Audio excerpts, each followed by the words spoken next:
for a splash.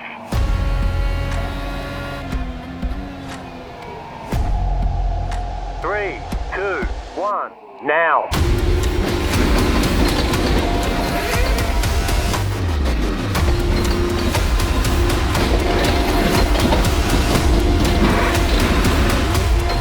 All clear, punch it.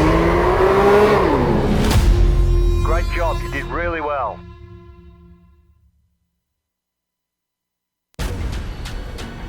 This is the original esport racing game. This is iRacing.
This season marks a new beginning.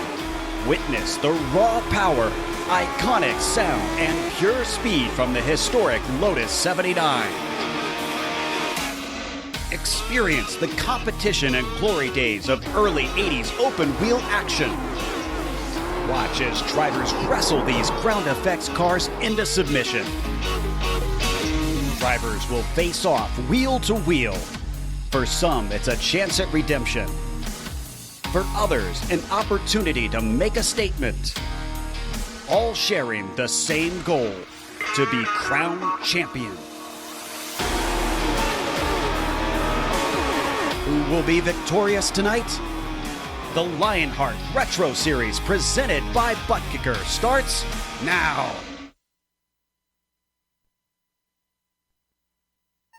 Say the history of this track started very ominously when CART decided to hold its inaugural event here in the Gateway to the West. Hardly anybody came. After all, the race was held on the same day as the Indy 500 and won by a driver who wishes he was at IMS, Paul Tracy. After 4 years, CART hit the eject button and the IRL stepped in, but the attendance struggled and soon Gateway was out like a case of Bud Light at halftime of the Super Bowl. Thankfully, Curtis Francis and Chris Blair stepped in. In 2017, this egg-shaped oval hosted one of the most exciting IndyCar races in history, and in 2018 lived up to the hype as well. Tonight, some of iRacing's best open-wheel drivers are out there to prove this track is in fact the gateway to a great race. It's round 6 of the Lionheart Retro Series presented by Butt Kicker, the Sinbad Vapors 200 from Gateway Motorsports Park, and it's next live on the iRacing Esports Network as a product of the Global Sim Racing Channel. Good evening, everybody. I'm Brian Yazek, joined tonight in the booth by Jason Galvin. We're playing role reversal here for a little bit. I'm Jed Yalman in the production truck. He's calling the shots. He's running at everything, and we all got the cameras from Dougie Beard. And this is a Sim Experience Countdown to Green. Now, the Sim Experience Countdown to Green is brought to you by, you guessed it, Sim Experience, the team behind the AccuForce Pro V2 direct drive steering system, by providing unparalleled realism, the most advanced tuning features on the market. The AccuForce provides a significant advantage to any sim racer. It can also make for an effective training tool for real-world drivers. For more information on the entire Sim Experience ecosystem, including their GS-5 seat, Stage Series motion system, and the SimVibe software, visit www.simexperience.com. Promo code for the Lionheart series and the Lionheart fans, SimXLion. We love promo codes. We love promo codes. Jason, tell us about Gateway. Brian, that was, first off, I must say, what an exceptional open that was. That was expertly written and delivered. It was expertly read by me, expertly written by you. Brian mentioned the role reversal. I got a work phone call 10 seconds before Amjad said we're going on. Anyways, this is real work. This is why we're here. And we are at Gateway, as Brian alluded to. This is absolutely one of my favorite tracks on planet Earth. It is a 1.25 mile oval.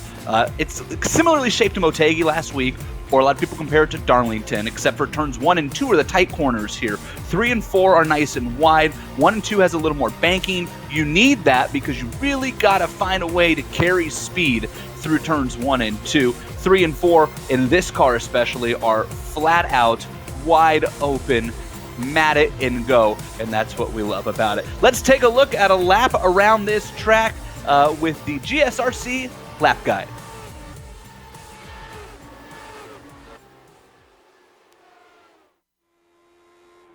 Hello everyone and welcome to the Global Sim Racing Channel. I'm Brian Yazek, taking you for a spin around the Gateway Motorsports Park in the classic Lotus 79. So without further ado, here we go. Getting it wound up off of turn 4. This is where all the speed is going to be made at Gateway off of the corners, and I'll tell you how here in a second. Down the start-finish line to start your hot lap. Drive it down right about until that caution light on the wall. A little bit on the brakes, downshift it, grab 4th, and then cut to the bottom and try to drive off this corner as straight as possible, because you're going to be able to carry the most speed that you can off of that corner. Really going to set you up good in the draft coming in here to turn 3 where you can potentially make a move.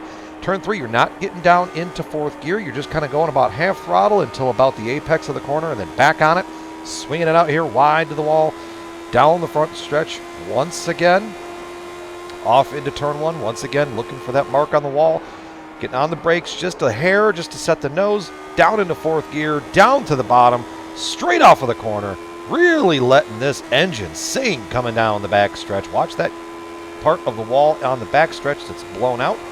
Down here into turn 3 once again, wide apex, lift and float, and then back onto the gas real hard from the center of the corner off, down the front stretch, and across the line.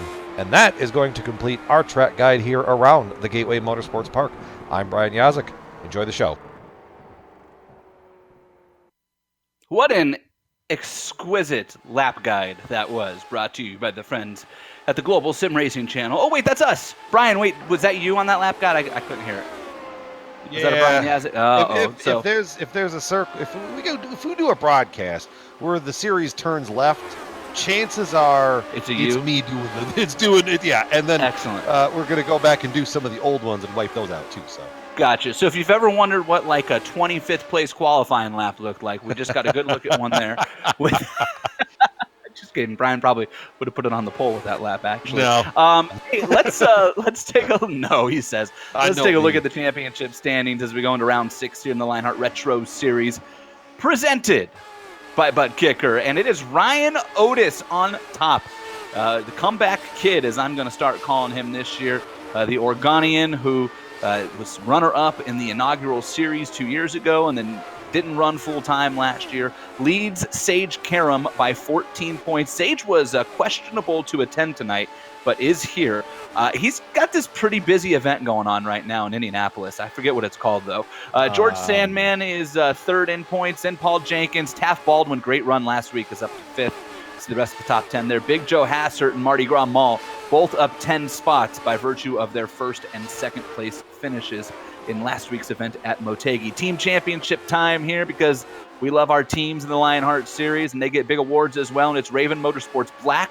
Raven Motorsports is the defending series champion. Raven Black with Ryan Otis, James Paulson, and Dustin Wardlow have a commanding lead on the NLR Sim Racing team with Mark Cohn, Big Joe Hassert, and Finney in there. Raven Motorsports Silver holding up nicely as well, 2 points ahead of Firefly. And then iRacing today with Dalton and Mardi Gras, just 2 drivers hanging out there in the 5th spot. Finally got Rookie of the Year battle to look at here. And there are quite a few rookies, and you're going to laugh a little bit because, well, some of these rookies probably shouldn't be, but that's what happens when you show up for the first time in a series. Sage Karam leads Sandman, Jenkins, Baldwin, Dalton. Notice that looks a whole lot like our top 10. What is it, Brian? Like 26 drivers are new this year, something like that? Yeah, we should write that number down. We do this every week. At some point, it's fun. Yeah, it's we 20 drive plus. That point home. Yeah, and I figured out the name of that race that Sage has up north this month. It's US 500. Yeah. Oh, that's no, I don't think it's the US 500. No, it's not the US 500. No, not in Michigan. I think that went out of business. Yeah. Oh, okay. Yeah, Jimmy Vassar's not a fan.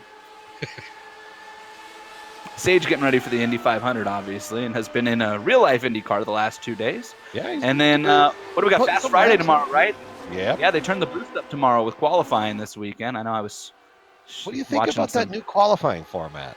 I think that I miss bump day for what it's worth. I mean, I'll probably never get that back, but no, I still miss bump day.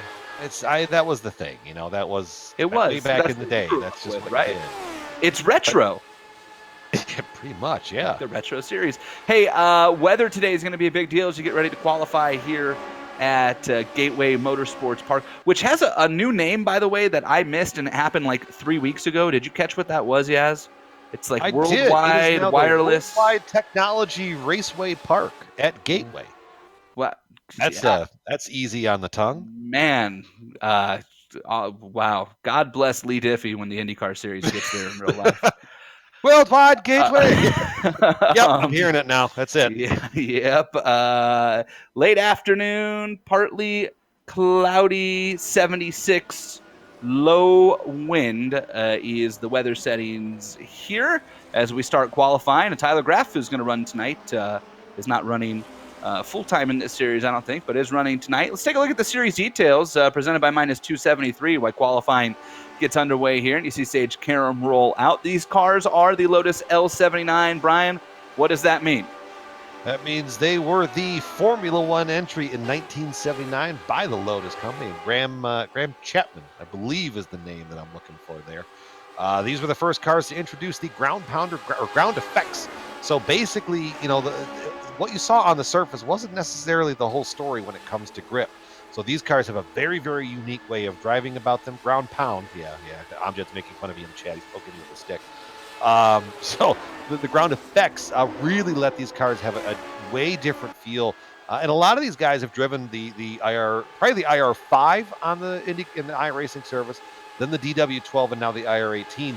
And this drives so drastically different than all of these vehicles. The biggest thing you'll notice, those big old rear wheels hanging out there as you look on the Ryan Cohen's coming off of turn 2 down that backstretch, and you really get a good visual there because of Amjad, those really small front tires. So the car is very, very easy to oversteer going into the corner. So it's very, very important to really kind of figure out, maneuver your way around. But then because these cars don't make the 700 horsepower or 600 horsepower that's out there now, they kind of stall out. At least the gearbox isn't optimized for the ovals and what we're trying to do with them. So that's where we get these big packs that we saw like last week at Motegi, especially. Yeah, I mean, and this is really just a smaller Motegi. Now, I don't think we're going to see the packs that we saw, but I do think you're going to get some very, very interesting drives, especially off of turn 2.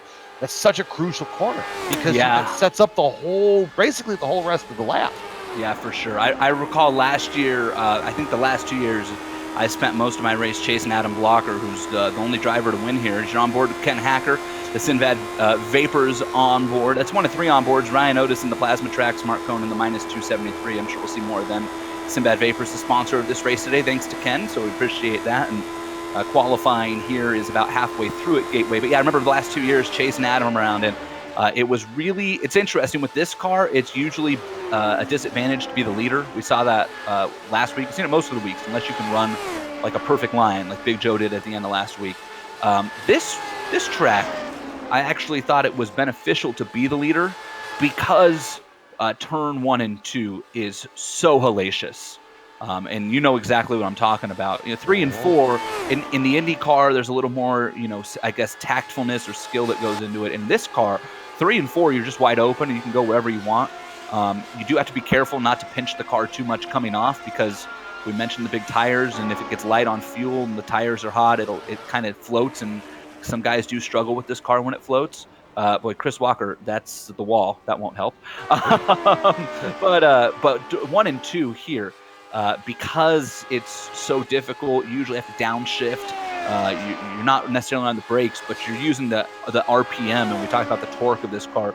You're using it almost like a Jake brake in a semi, right, to try to get it to slow down and turn in 1 and 2. And it's really, really, I think, beneficial to be the leader here. I remember having a really difficult time getting around Adam the last couple of years, and he's hard enough to pass on a normal night. Yeah, and we saw it a couple times last week where, guys are getting real loose in the corner here. Gateway is no different from any of that. I know I personally had my misfortune here in the Retro Series last year, right off there in turn 1 and 2, and the car just lost it on me. Yeah. I was trying to go down. I think I was probably trying to pass blocker now that I think about it. I just got down there in that really low spot, and the car just snapped. I mean, so that's the thing. We saw it last week. Maybe guys, maybe sharing some intel across the board, like, hey, maybe at some point we might want to take tires, like, I don't know, some baritone, bearded, balded broadcaster had mentioned at one point last week, but maybe eventually they get it all sorted out. I don't know. You know me, I'm on team no tire, but it's totally a preference thing too, right? Like some at guys, at least once. Yeah, and I don't hate your idea behind that either. Especially on the first stop, I guess, the first fuel stint. And speaking of which, here we're told that the most laps you can run on fuel is 46 to 47. An odd number of laps again, just like Motegi, because of the distance of the track. So it's 200 miles, but 160 laps. And so 46 to 47 means that you're going to need 3 stops no matter what. And so that's going to be something to keep an eye on here. As well as qualifying is complete, yes. And why don't we get to the qualifying results that are presented by our series sponsor and friends, Look at that! Kicker. And look at that, 2 weeks in a row. George Anzaldo is your pole sitter. He's going to have a lot of pride putting those P1 stickers on that. Yeah, he is. Yeah, George Anzaldo, Ryan Otis, front row. Joshua Gaiman, Dustin Wardlow, row 2. Justin Kirby, Chris Lonini in row 3. Ryan Corns, Mike Rigney, Cody Eldred, and Scott Holmes round out your top 10, yes? In the 11th spot is the Mark Cohn, the Watchman. In with JP Winchell. I'm going to try and collect myself here. You want me to take over? Yeah, no, I got lost there for a moment. David Clymer, 14th, with Paul Jenkins in the 15th spot. Ron Hacker, 16th. David Altman, 17th. Sage Karam, a name that some of you guys know, out there in the 18th spot with Jorge Sandman. Indeed, Marty Grubmall rounding out row 10. On to row number 11, and it's Ken Hacker, the race sponsor, and Pat Dotson, his second start in the Retro Series. Adam Young, Frank Beeser in row 12, then James Paulson, Tyler Graff, Tyson Landis, and Big Joe Hassert. Amjad, I'll make your job really easy. We're going to go on board with him for the first 20 laps, okay? No question. Focus on that car. Robert Blumen is the last car to take a lap, and then how about, Lionel Callisto did not get a lap in. He will start way back in 30th. So maybe swap between Big Joe and Lionel for the first 20 laps. Little train into the Big Joe show. I mean, that's going to be a good show going on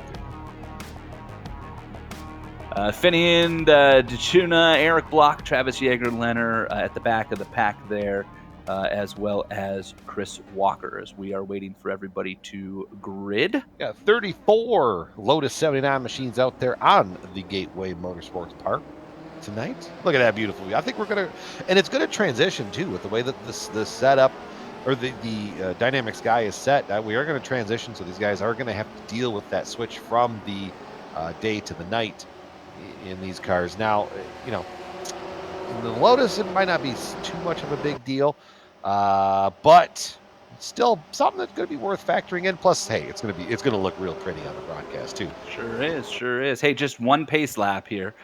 Just so that we all know, this is another one of those tracks. It's kind of a short track, but you get just one pace lap. So it'll be quick way around, and we will be ready to go in the Lionheart Retro Series presented by Butt Kicker.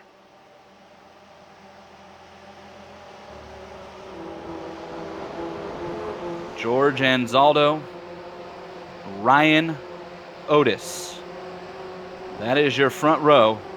Anzaldo on the pole for the second week in a row, and he is on the pedal right away. Green flag in the air. This Sinbad Vapors 200 at Gateway Motorsports Park, and Anzaldo is all clear into turn 1.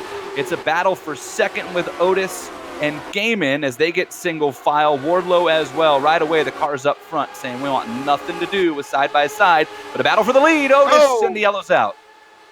Caution already. It's off of turn 2. Put it out for the number 97 machine. Little Train. And Little Train. That train has come off the tracks, and he got a little bit of help. I'm going to say, actually, he got a lot of bit of help. Oh, poor Lionel. And that's what happened when you start at the back, unfortunately.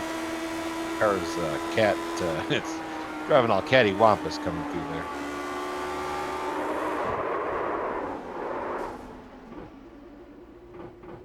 I mean, I don't know which way to call this one. Race control's on getting board with sorted Robert out. Balloon again.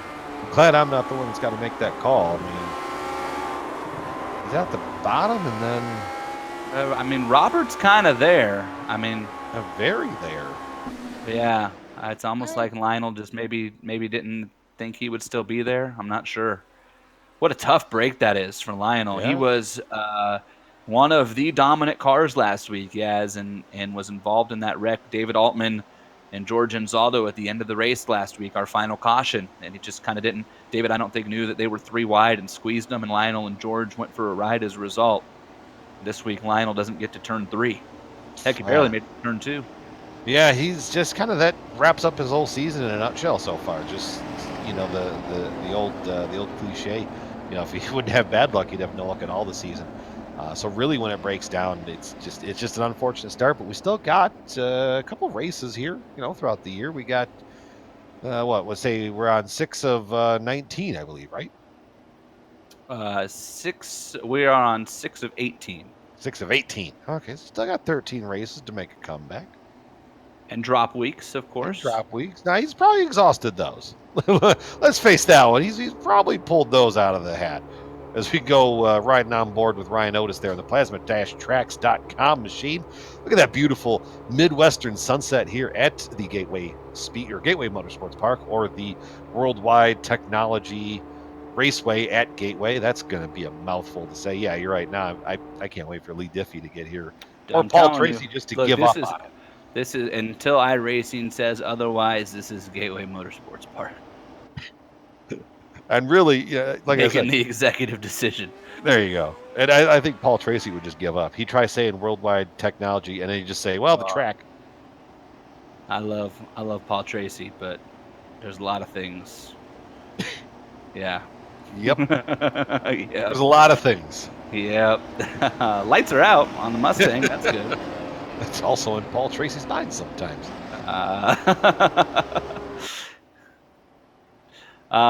Leader, when the caution came out, by the way, was Anzaldo. And it was not going to be for long, so he got kind of fortunate there. Ryan Otis was coming through. Well, you get a good look. If you ever get an aerial here, which is pretty cool. iRacing, of course, they do such a great job scanning the track. You can just see the cool go-kart track that's in the infield here. I know some friends who've been back here and raced.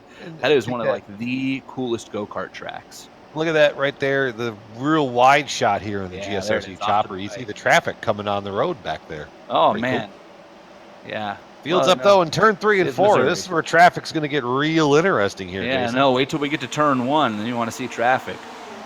George Anzaldo, look at him way up there against the wall to get a nice big straight run off, and he's right back on the gas. Lap 4 coming to 5. Green flag in the air of the starter. And George Anzaldo will field them down into turn 1 with Ryan Otis and Joshua Gaiman in tow. They all got a little bit of a jump on Dustin Wardlow. Anzaldo choosing to run right down there on the bottom. He's going to keep Otis at bay, it looks like, but Wardlow powers off a 1 and 2, bringing Kirby with him inside of Gaiman. Up into the 3rd spot goes the Candyman. Good. Another driver you talk about just with bad luck this season. Dustin Wardlow, right place, wrong time, many times this season. So for him getting a good move there, and now Gaiman's fighting back on the inside as well. Now down here in 1 and 2, I believe Wardlow, and there you see it right there. Yep. He's just going to motor away. That top lane is just, it's almost impassable. If you're up there, like, it's game over. Yeah, well, you have so much more momentum up there. The car just bogs down on the bottom. Ryan Otis trying to use the outside to get a run on Anzaldo here, and we'll see what George does. George going to keep it up top at the stripe. Still Anzaldo the leader. Otis will nose ahead into 1. See if George can stay on the pedal and beat him out of the corner. He sure can. Yeah. Nice job of driving there by the series motoring. founder, George Anzaldo. But Otis, look at that. Ryan Otis able to stay with him. He's going to keep a nose on Anzaldo into 3. No, George shuts the door. going to quite get there. You really got to get like where Otis was. You kind of have to be right up on the tires of the guy on the top side. That way, you can at least try and match that run off the corner and set that run up into 3. Because now Otis is falling back into Wardlow. There you see 3 different ways around here. George went all the way to the bottom. Otis kind of shot the bottom-ish lane, and Wardlow was up top. Bottom-ish. I like bottom-ish. You know. I kind of always found my sweet spot was about a half a car off the bottom. If you had your perfect shot at it, so to speak. I'll tell you, when we focus on this corner, I'll tell you my sweet spot. It's in between the seam. See that kind of right about there, like right about where Wardlow was running. That's about where I like running. Because you got the car wound down enough, you got it low, so you can really build that momentum off a corner exit. Top then again, 4 I or 5 cars. I haven't finished the last 2 years at Gateway here, so don't take my advice with a grain of salt. 10-4, duly noted. Why are you the analyst tonight? I don't know. That's just what I do.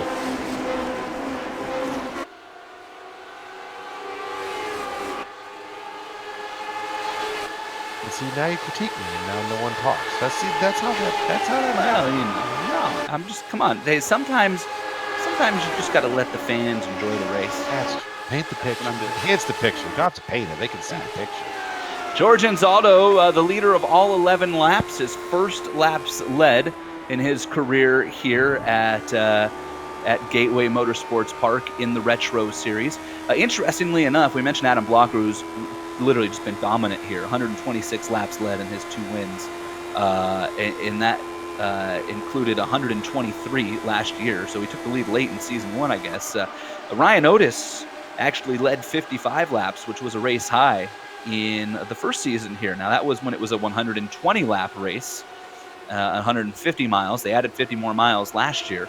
Otis, I don't believe, even started that race last year. I'd have to double-check on that real quick. But as a result, it is Adam Blocker who holds most of the race records, laps led records, etc. And also, a quick footnote, we don't have to jump around the cameras on it. Under that first caution, Big Joe, Chris Walker, Finian, Robert Bluen, Tyler Graff, Travis Jaegerliner, I almost said the other word I wanted to say, but Adam Young all hit pit road. 2 laps of fuel, not going to help a whole lot, but, with the way that pitting here is so, the chance of opportunity for something to go wrong is pretty high. So yes. You get that extra lap, maybe it could pay off. Especially, if you're in the back anyway. Joe's up to 24th from 28th spot, for example. Chris Walker up to 26th from 34th. Right now, Hard Charger Awards. I should have researched this before I said it. What was that? Battle for the lead.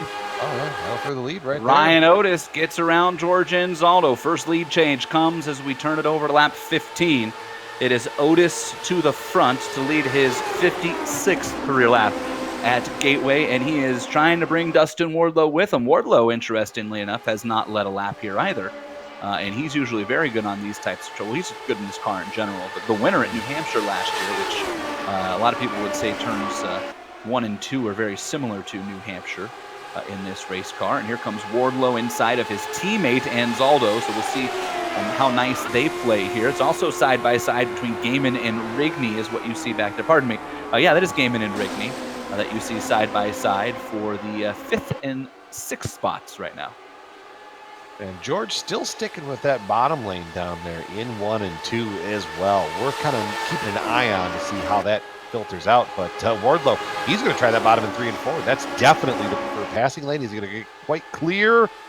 I almost wonder if Wardlow's fighting a little bit of aero push with Otis coming down like that in 3 and 4, because he didn't quite get the run I was expecting.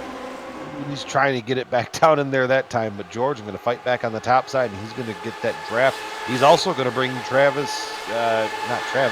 Justin Kirby up there as well. Ryan Otis right now has to love this, and he's playing it perfect. He's kind of bouncing around, and That's one of the nice things about being the leader in this car. While you do punch a big hole in the air, if you get at a track like this where you can keep a little bit of distance, you can also kind of drive by your mirror and pick and choose who you want to bring and where on the track. So if you feel like one driver is stronger than the other, you can almost dictate who runs in the second position so that the car that you think is stronger cannot make a run on you. Yeah, pretty solid strategy. I mean, you saw it a lot in the older days of plate racing on the Cup Series. Kind of just riding the lanes and seeing where the momentum is and where the shoves are coming from. I mean, not necessarily shoves in the Lotus car, but you can see, kind of control what's going on behind you. There's a few guys in this series who have tried to shove in the Lotus. Generally unsuccessful. Battle for 8th position. 8th spot. Yeah, I've been kind of keeping an eye on it here this last few laps. Lanini was kind of walking away from him, but now Ryan Cones took over the spot from Mark Cohn. As you see the minus 273 onboard cam above the helmet there of Mark Cohn. Getting a good run off of turn 4. Going to try to get up the front stretch. Not going to quite get there. Poke the nose out a little bit. Try sending it into the corner. There you go, Mark. Get that. Not quite enough momentum, though. Mark Cohn and that Sam Maxwell Customs Harpoon design car, the winner. 2 races ago at iRacing. Give him some room there, boys. And Cohn got a great run into the corner. It's just the way it washed out in the middle. He just couldn't quite get the power to stick from the corner exit. Now he's going in there side by side with the 28 machine. See if it works this time. Not quite enough just yet. Top lane's going to prevail. But look, just back there, that camera shot, that orange, white, and purple. I called it the sherbet colored machine. There you see it. Sage Karam back there from the 18th starting spot, right out there, just outside the top 10. Sage right now up 6 spots, is our second biggest mover. Chris Walker's up 9. Although Chris Walker had literally nowhere to go but up. He started dead last. Still, he's up 9 spots with a pit stop. Soup would say that doesn't count. Because you start dead last? Yep. What if you win the race from dead last? Does that count? Soup would probably still find a way to give you grief in the post. Soup would find a way to give me grief. No matter. Sage Karam making a move for a position. He couldn't make it work. He is working on Cody Eldred in that black and what are we calling that? Yes. Highlighter? I'm going to say tennis ball yellow. I like it. Yeah. The Wilson car. All right. Boy, we're handing that. See, we're catching on to the soup deal. Got Mardi Gras Mole. Now we got Wilson Eldred. This is good. Somewhere Tom Hanks just picked his head up. All right. Wardlow for second. He's going to get Inzaldo this time. So move Dustin Wardlow up to P2. And that's probably a good thing for Wardlow because he's been crashed out of P3 2 races in a row. Probably running around there going, man, I got to get out of this spot. I heard he was negotiating with the Target for maybe some new sponsorship. Oh, man. He's already a bullseye for everything this year. So. Well, his problem is that he hasn't been a bullseye. He's just had nowhere to go. What would we call that? Like magnet? I don't know. Yeah, exactly. Yeah. It's found him. That's 3M. Just the unfortunate part. Yeah. 3M sponsorship coming his way. Yeah, I wonder if Greg Biffle wants to give that. Does Greg Biffle still have that? Greg Biffle's not racing, so he can't. No, but he's going to be racing that truck for Kyle Busch at Texas. Oh, that's right. Watch him win. Just randomly. Yeah. Well, hey, why not? Why not? But Brian, for $175,000, you too can randomly race Kyle Busch's truck. I'm only $174,999 short. That's not too bad. You are the bank.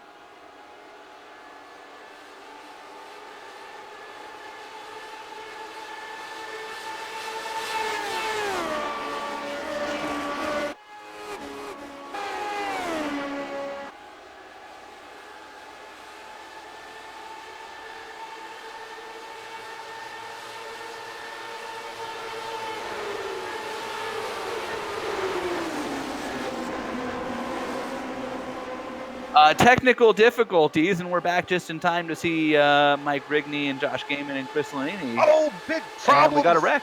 Sage Karam again put it out. Oh, and he's going to collect a couple other ones. Hold the brake, Sage. Hold the brake. You got somebody else rolling backwards that way. Boy, this has been a forgettable couple of weeks for poor Sage. He's going to Been lose it trying- all on his own. I mean, he's been doing the yeoman's effort. He's been racing out of other people that have been letting him run in their rigs. You know, because like we said, he's up in Indianapolis right now this month, and people he brought a computer with him. That's why he had to drive from Pennsylvania to Indy. And then I guess there's someone else was letting him run at the spot. He ran at Gabby Chavez's house one night. I know that. Did he catch anybody else? Yes. There's a black and red card down there. There it is. Just Yeah. on Ken Hacker. Oh, Ken. Thought he caught somebody. I just couldn't tell who. The Sinbad Vapors entry is out. No. Oh. That hurt. Pit stops. Lap 28. So Sage Karam and Ken Hacker's night's likely both over. I tell you, Ken's is over. I'm guessing Sage's as well. I'm going to guess that. Yeah, that's probably a solid option. Sage is bringing it back to the pits, though. A couple cars stayed out. Mardi Gras still out. Chad Dalton is still out. Tyler Graff, Adam Young. Now, Tyler Graff and Adam Young have both pit already. Mardi Gras and Dalton have not. I mean, if we use that window, what did we say, 48 laps on fuel? Double check here. Go to the handy Lionheart Media Guide, and it is 46 to 47. So I would say with the cautions, they could probably get to 50. They've run 30 right now. Chad Dalton, Dean Mardi Gras Mall. Tyler Graff and Adam Young have run 28. So, By the way, for what it's worth, Sage Karam, Ken Hacker both out of the race, have both retired. And you're doing the math there real quick, Yaz, and I think where this makes sense, I think another where this 20 makes sense so? is, well, no, you remember, everybody was going to be 25 to 30 short, even if they ran the distance. You were going to run 47 and 47 puts you at 94, and you needed to get to 160, so you throw another 47 in there. So this is, right now, we're kind of in the window, I think. It's close. It's still, I think you're still a little short, but at this point, I think everybody's banking on, we're going to have one more caution, right? So what Chad, Dean, Tyler, and Adam are all banking on, run this thing out, just let it run green? I would think so, yeah. Yeah, because Tyler and Adam have both hit pit road, but they hit pit road on lap 2. Yeah, and so Tyler's the part-time difference in is the series, negligible. so he's got nothing Right. to lose. Yeah, Take a YOLO. gamble at it, see what YOLO. happens. YOLO. Is Pat Dotson out there too? No. Okay, Pat Dotson just cycled to the front on our scoring. I think that's a scoring. So yeah. I showed Chad Dalton's the leader, then Mardi Gras, Tyler Graff, Adam Young, and then Ryan Otis is your first car who pit. Matching what I see. Still got at least one more lap to go here. Oh, someone's on pit. I think Adam has decided to immediately give up the gamble. I think Adam was going for a lap lead, and then everybody else stayed out in front of him and went, well, that blew. Yeah, Tyler 'cause now Graff said, I Adam- want the bonus. Even though I'm not running full time. Well, it's really just so we can say, look at this, Tyler Graff. Man, lights are out. Hopefully Yaz's mic is cut off. Nope, still working. Here's my fit, by the way. This is funny. Taft Baldwin is typing in the league Discord chat while pacing right now, which is kind of fun. Kid, there, he's having there. He and David Cordy, who's the race admin, are having a conversation with Sage Karam, who says he's now part time the rest of the year. And by the way, is Taft actually? I guess is Taft's not racing. I just realized that. Yeah, Well, that's that'll why explain Taft's- that. Yeah, my bad. Boy, Taft Baldwin, you picked a bad race to miss. I should pay more attention to that. Okay, so now, well, although I think I just saw Adam Young pop up, so that would be funny, because he's definitely racing, as established. Anyways, David Cordy just told that Sage Karam that his seats are in turn 2, so Sage has 200 chances to wave at him during the Indy 500. I bet if Sage wins the Indy 500, he'll park it in turn 2 and wave at Cordy. I bet you every dime I got that ain't happening. That he's winning or he's waving at Cordy. Cordy. Green flag coming back out. Sage pretty good at that track. Get some good luck. I think he'll be all right, I think. Chad Dalton's going to lead him back to the green. We're pulling for him. You're watching Sage. Sorry about your luck tonight. But now you can focus on the rest of the month of May and hopefully bringing home that Borg Warners. Chad Dalton leads them through turns 1 and 2 with Marty Graf and Ryan Otis up there in 4th. The Candyman, Dustin Wardlow, that Dwarves Candy entry is in the 5th spot. Really hoping that we finish in time for me to go to Dwarves. I'm feeling some ice cream tonight, guys. You Want to know, go with me? I could get on the plane and make it happen. My wife and I were talking about how we don't have a good ice cream jack anywhere near us. Oh man, you don't know what you're missing. He brings out the candy to the Iowa meetup, and that's he does bring the chews. Yes, I have been the benefactor of that friendship more than once. My wife and I were discussing a trip out that way in the spring. Yeah, that'd be fun. Why not? Yeah. You got a place to stay, that's for sure. All right, copy that. Maybe 2. Hey, here comes for horses. The battle for the lead, I think. Look at that. Chad Dalton. Yeah, and Ryan Otis is just kind of hanging back there. He got a good run on Tyler Graf there. And then just kind of just filtered out a little bit, maybe some aero wash. Maybe Otis is probably playing the long game because he knows these guys in front of him are only going to be on track and in front of him for probably another 15 laps. This could also be a fuel thing as well because light fuel is going to make it easier for those first couple cars to get through turns 1 and 2. They're going to rotate better. They're going to be able to carry a little more speed, and that's going to make it harder for the heavy fuel cars, I think, to reel them in going down the straightaway. So, there is a big fuel gap right now. Well, there is, and I felt that fuel gap, but at the same time, the fastest car on track last time was Jorge Anzaldo at a 28.87 versus Chad Dalton running a 28.94. So draft versus low fuel, I think that's kind of the rebuttal there. 28.87 was the fastest lap last time. The fastest lap of the race is a 28.645 by Chris Walker. And if anybody is curious, the track lap record for this facility in a race is a 28.356. So right now they're about 0.3 off even the fastest car, the all-time race lap record, and that is 0.2 of a second even better than what was the qualifying record. And I don't believe Jorge Anzaldo broke the qualifying record. In fact, he, as I take a look here, did not. He was about 0.2 off. So it looks like this setup in general from last year, and it's probably not the setup, it's probably got more to do with the weather, is about 0.1 to 0.2 off of last year. So although to be interesting, as you mentioned, Yaz, when the sun goes down here completely and the track cools off, to see how that might play out as we got a battle for 3rd. Yeah, the shadows are starting to get longer down the front stretch as Ryan Otis is trying to make that run on Tyler Graf on the inside. Not going to quite work. And now Dustin Wardlow up there going to get the little bit of a sniff of a draft off of Tyler. And then Tyler's going to come back down here to the bottom and wash out 95, which is going to let the 9 probably get a good run down the front stretch here when Tyler slides back up to the top side. So give that position temporarily to Dustin Wardlow here. These are teammates, and one is the championship leader in Otis. The other is Wardlow, who right now has basically shut off the points racing nozzle in his brain because of the way he was wrecked out at Sebring, he was wrecked out at ISM, and he was wrecked out at Motegi. None of it was his fault. He was running in the top 5 all 3 times. As a result, the Candyman sits way down in 13th in points. With just 1 top 5 and 2 top 10s this year. And I can tell you right now, the only thought going through his mind is win races, because at this point, running around in 5th or 6th every week is not going to help with Otis and Sage. Listen to this, though. Who can make a comeback? The Candyman can. See, you were talking, and I was planning that out in my mind. I dig it. I like it. That was good. Yeah. Hey, here's a battle for 10th.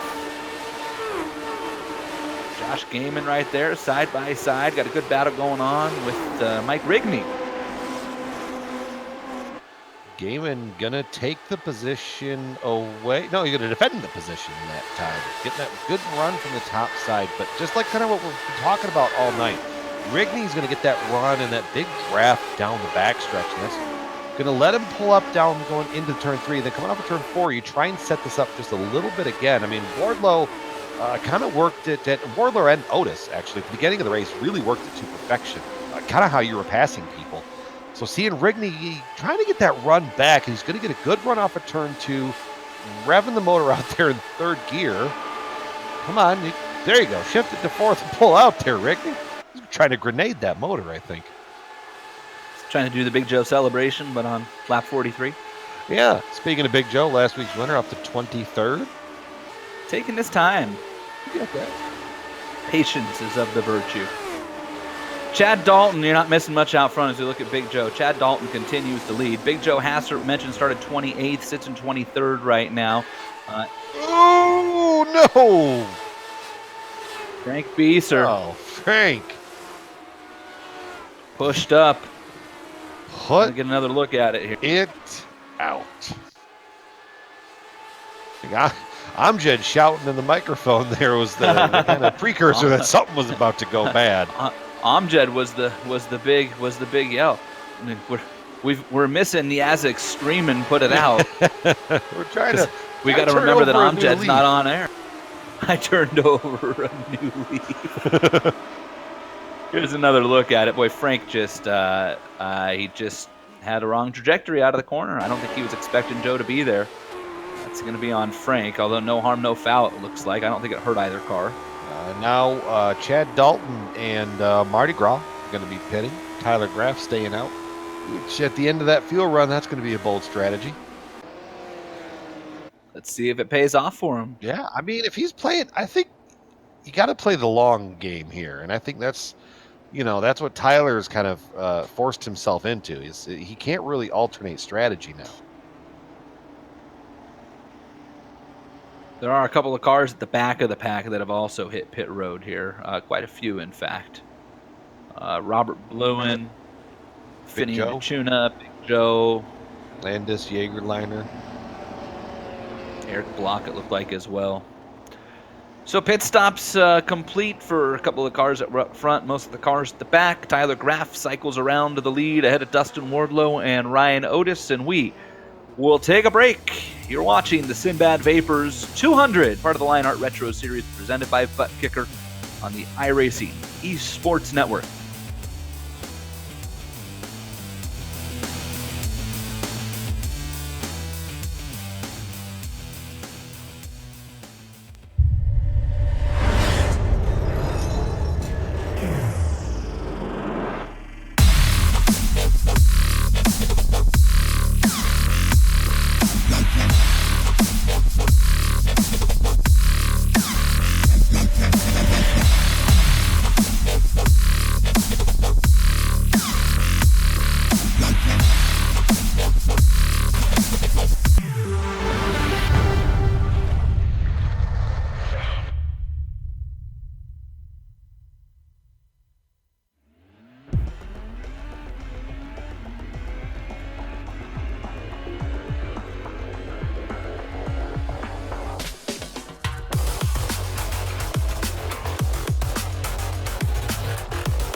The Sim Pit is an entertainment channel dedicated to the world of simulated motorsports. The Sim Pit is a leader in providing the sim racing community with news, reviews, interviews, DIY pieces, and instructional videos to make sim racing a better experience for all. Check us out at thesimpit.com or go to YouTube and just search for The Sim Pit.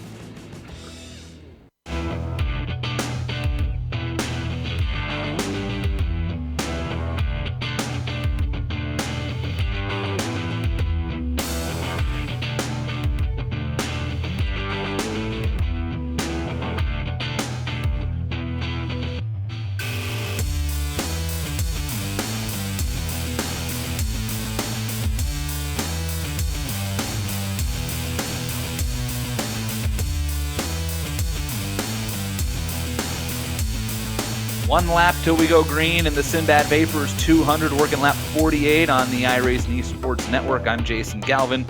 The banker, Brian Yazik, next to me, and you're looking at Ron Hacker, currently running in the 15th position, up 1 spot from where he started. He is your driver profile for this week. Ron making his 29th start in the Lionheart Retro Series presented by Butt Kicker. Does not have a win, 2 top 5s, those 6 top 10s. His first start was Homestead Season 1. His best finish was 4th. Best championship finish was 16th. Driver profile brought to you by our good friends at Sim Experience. The Sim Experience AccuForce Pro V2 complete the premier professional racing simulation steering system. For more info on the entire Sim Experience ecosystem, including the GS5 seat, the Stage Series motion systems, and the Sim Vibe software, visit simexperience.com. And you also get yourself a nice little discount with Sim Experience on that Sim Vibe software as well. If you use the promo code SimXLion. Pace car is off. Yaz, they're coming back to the green, and out in front, it is the Candyman, Dustin Wardlow, bringing actually in second, right behind Tyler Graff, who stayed out. I thought Graff pitted for some reason. That's my fault. I'm trying to shortcut Tyler here. Tyler Graff actually just proven me wrong. He's like, I'm going to check out. Bye. Leaving Dustin Wardlow behind. He's only got probably underneath 10 laps of fuel and left in that machine. So might be playing the long game. We were kind of talking off air that that might be the play here. Just stick to what's working for you. And then to kind of add insult to injury to Frank Bieser's night, Race Control just came over the chat and said, drive-through penalty for avoidable contact in the 32 machines. And that will 100% lose you a lap here, I believe. Yep. Just because of how long the pit road is. You have to go down the access road. That was one of the things Yazik and I, we started to kind of allude to it on that first caution. We never really finished our thought, but the issues pit road can cause you here because you have that access road that you have to take to get on. Under yellow, you have a lot of situations we've seen in the past, Brian, when we've been on track where drivers will start to accelerate and they'll actually pass the cars on the outside, and it will get them a penalty. Speaking of passing, look out front. Dustin Wardlow, the Candyman, going to take it to Tyler Graff going into turn 3. Candyman to the front. Tyler's going to slide into P2. Is Frank Bieser pitted on pit road? He is. Frank took full advantage of his drive-through. He drove through, and then he stopped and got an ice cream cone from his crew chief. Yeah, open cockpit car, just reach right in there. Right, yeah. Eating ice cream. Right, that's the best way to do it. Wardlow, Graff, Otis, Mark Cone. Those are the 4 cars out in front, kind of breaking away right now from George Enzaldo, the pole sitter, who's fallen back to P5.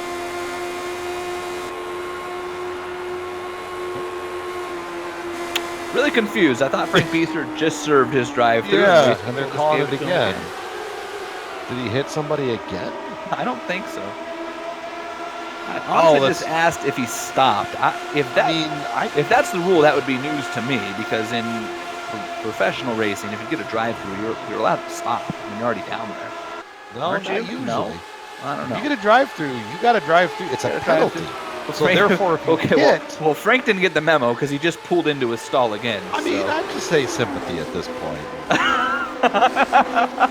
Just call it good. Poor Frank. Hector's really confused. Anyways, look at that. P3, Mark Cone up there fighting Ryan Otis. 2 guys that have had a very, very strong early start to their season. Frank pulled out again, so this could be... I'm just warning you, this could be interesting. Poor Frank. I hope somebody's explaining that to him.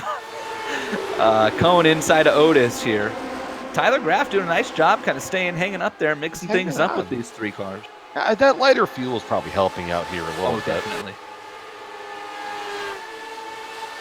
Justin Kirby got around Enzaldo into P5. No other real battle on the track right now. I will warn you, though, we're about to have a lap traffic problem. Frank Bieser is now right in front of the leaders. He's got a little bit of a gap there, but gap's going to close pretty quick, yes. Martin Truex might find a problem with that gap. Frank's back on pit road again. All right. I don't know. think it's got plenty of fuel, Frank. Unless he might Richie, unless he's just deciding to pull it down. Now there's an interesting move down the front stretch. Otis and Wardlow being teammates. Wardlow has the lead, pulls down in front of Otis to get the draft down the front stretch, but it just didn't quite work going into the corner. Ryan Otis reached out and stuck a Raven Motorsports sticker on the back of Tyler Graff's car going for Pretty much got him. Boy, Mark Cohn just got the door shut. Otis is not a very aggressive driver, but that was absolute slamming. Which is now going to let Kirby catch up on the backside there. And meanwhile, back out front, Tyler Graff not giving up. He's trying to get that lead away from Dustin Wardlow.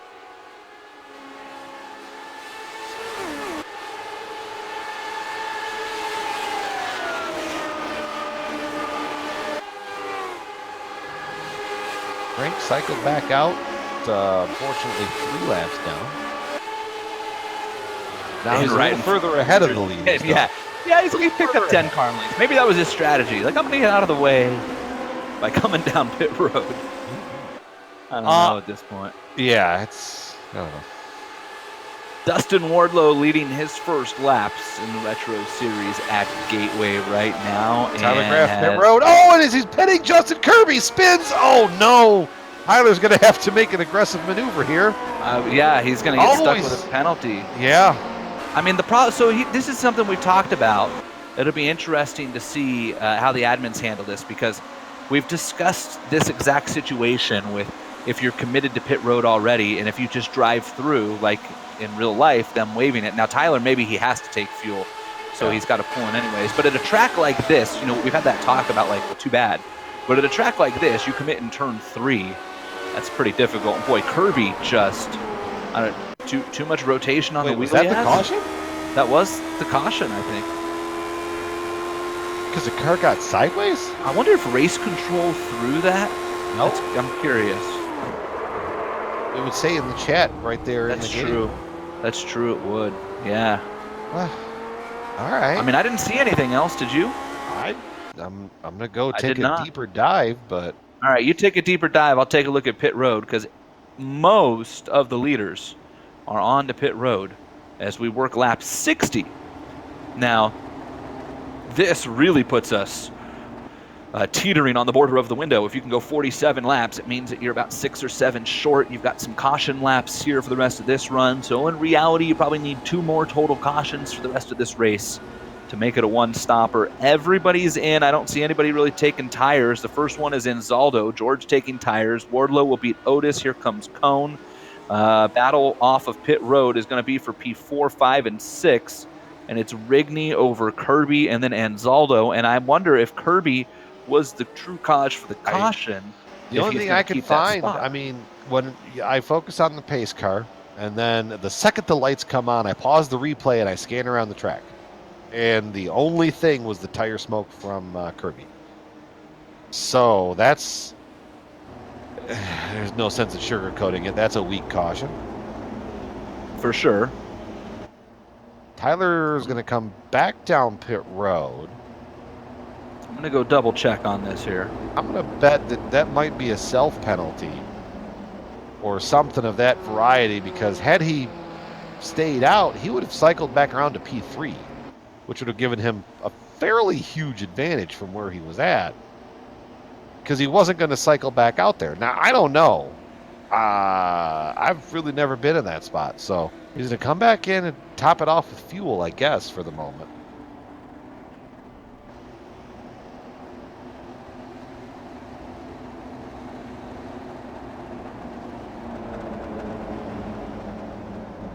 Out front, do have a little bit of changeover. Scott Holmes up front there in the number 67 machine, staying out. Ryan Cohn's in the third spot. David Altman in the third spot. Dean Mardi Gras Mall fourth. Eric Block in fifth. Big Joe Hassert there in sixth. Chad Dalton seventh. And Finian Decana in the eighth spot. And then you get into Wardlow, Otis, and Cohn.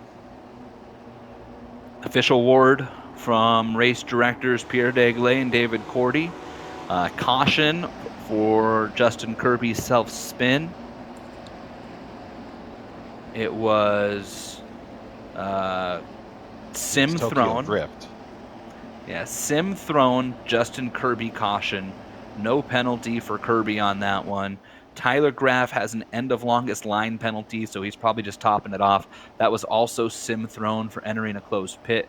As you know, Yaz, the one thing on iRacing that I think a lot of us wish we had a way to fix is even when you clear a black flag for end of longest line, sim still sticks you at the end of the longest line. Rules and limitations of what we got. I mean, we know all what? know. If that's my biggest complaint about what iRacing has given us in, 12 years now, then that ought to tell you how good the product is. So. Yeah, absolutely.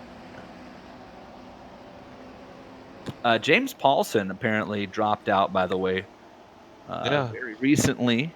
He's on pit road when I last saw. So I wonder if is he out and back in already, then is my question. No, it dropped, and then, because what I saw him was I was watching Tyler come around to pit road. When he left pit road, he pitted around the 30 machine of James Paulson. Paulson I'm not showing him presently on track. No, he was on pit road, and then it dropped.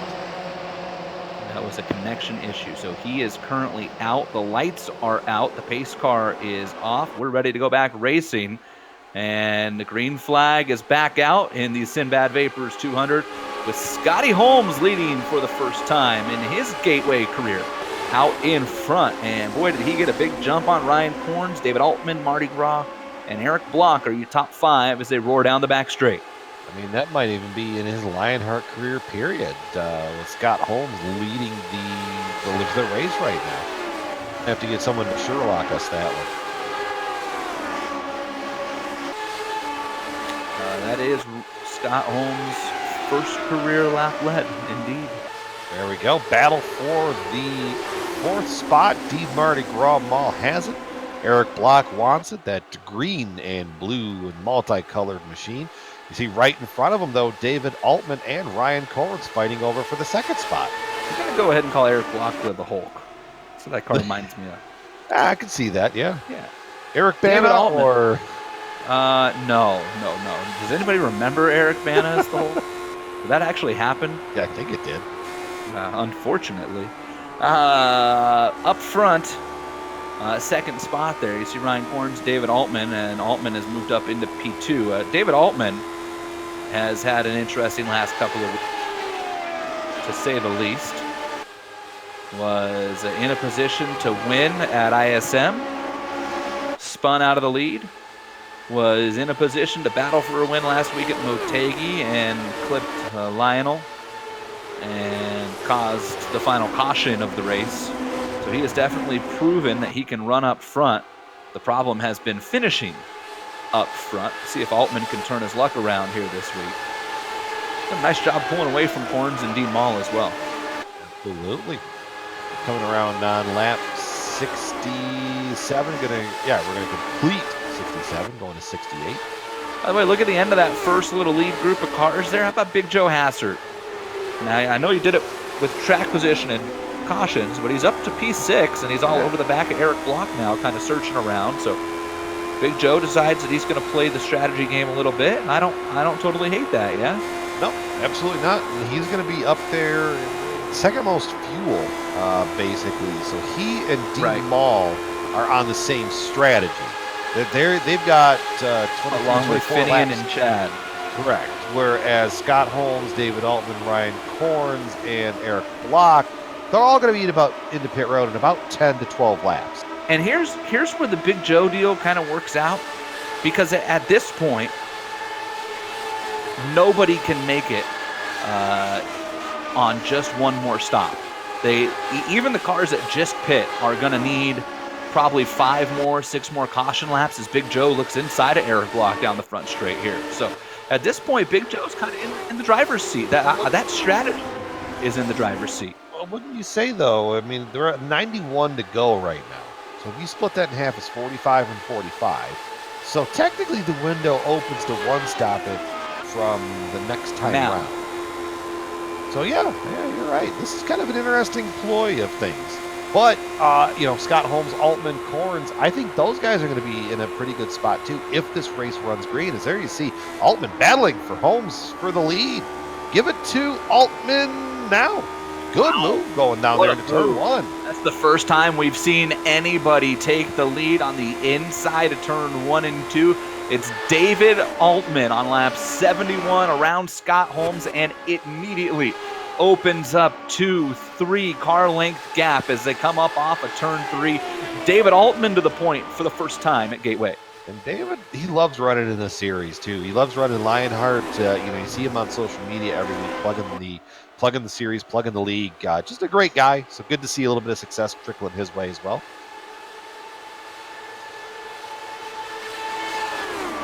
Big Joe trying to take the spot away from Eric Block back here in the battle for the 5th position. Gonna try and get the run down. Not going to quite get him clear. Now he's going to be going into turn 1, kind of in the unfavorable spot.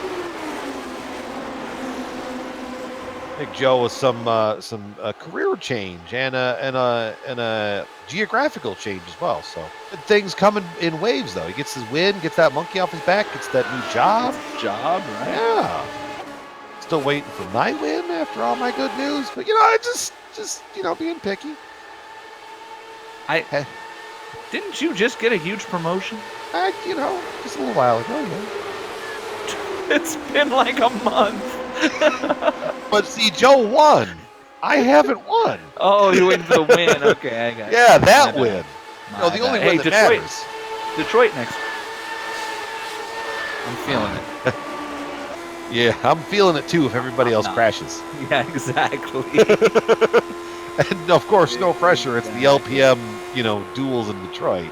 Or Detroit duels, whatever they're calling it. All I know is I'm putting it on, so. Right, yeah. Extra, you're no pressure. Somehow I'm missing it now, which I feel bad about. Oh, that's an official thing? Yes. Oh! Caution's out. Turn 2, put it out. It is the 6 machine. Oh, no. Oh, George. Oh, I haven't. That's a weird one. George slows way up. Amjad almost got to back up here because George gets into the corner ahead of Cody Eldred pretty good. And then I don't know what happened, but the car woes way up and comes down the track. And then he holds his line, and Cody comes up into him. Get a good look here. George woed way up, almost like he overdrove entry. On board with Cody Eldred here. Like Cody, and I'm not blaming anybody one way or the other. We'll let race control make that decision, but Cody definitely comes up. But at that point, that's a natural progression out of the corner, and he's still pretty low. And you can see what I mean by George's car kind of making a move midway through the corner there, and then he gets back on the gas just before he gets hit. Cody's going to get away with it, and George is going to DNF again. I'm not saying it happened, but it almost like his foot slipped off the pedal, and then the panic set in, and then he found it again. Yeah, something like that. I mean, because he woes way up. Well, now with what we're kind of talking about there before this caution, with the window open to one stop it from here, you pit from here, you're only stopping, like, that's it. Well, you're stopping one more time. Now, with that, we have a very split decision in the field. So Big Joe has stayed out. Finian Ducana stayed out. Wardlow, Otis, Altman pitted. Mark Cohn, Rigney, Justin Kirby, Chris Lanini. Yeah, David I think Primer. anybody that wasn't in that group of 4 that was really stretched out, I think had to stay out. And it looks like 2 cars didn't. 2 cars that were with Big Joe and Finian pit. And I don't really understand the reasoning behind that at all, honestly. Yeah.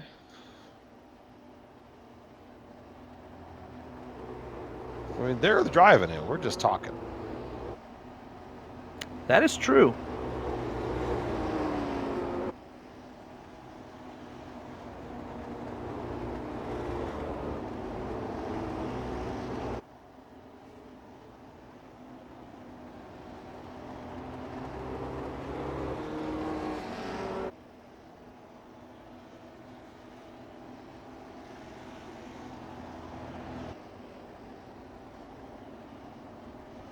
I heard some. I was listening to race chatter. There I was for a waiting. second. I was waiting for race control as well. I wanted to know Yeah. if we were going to get a ruling, and I have not heard yet.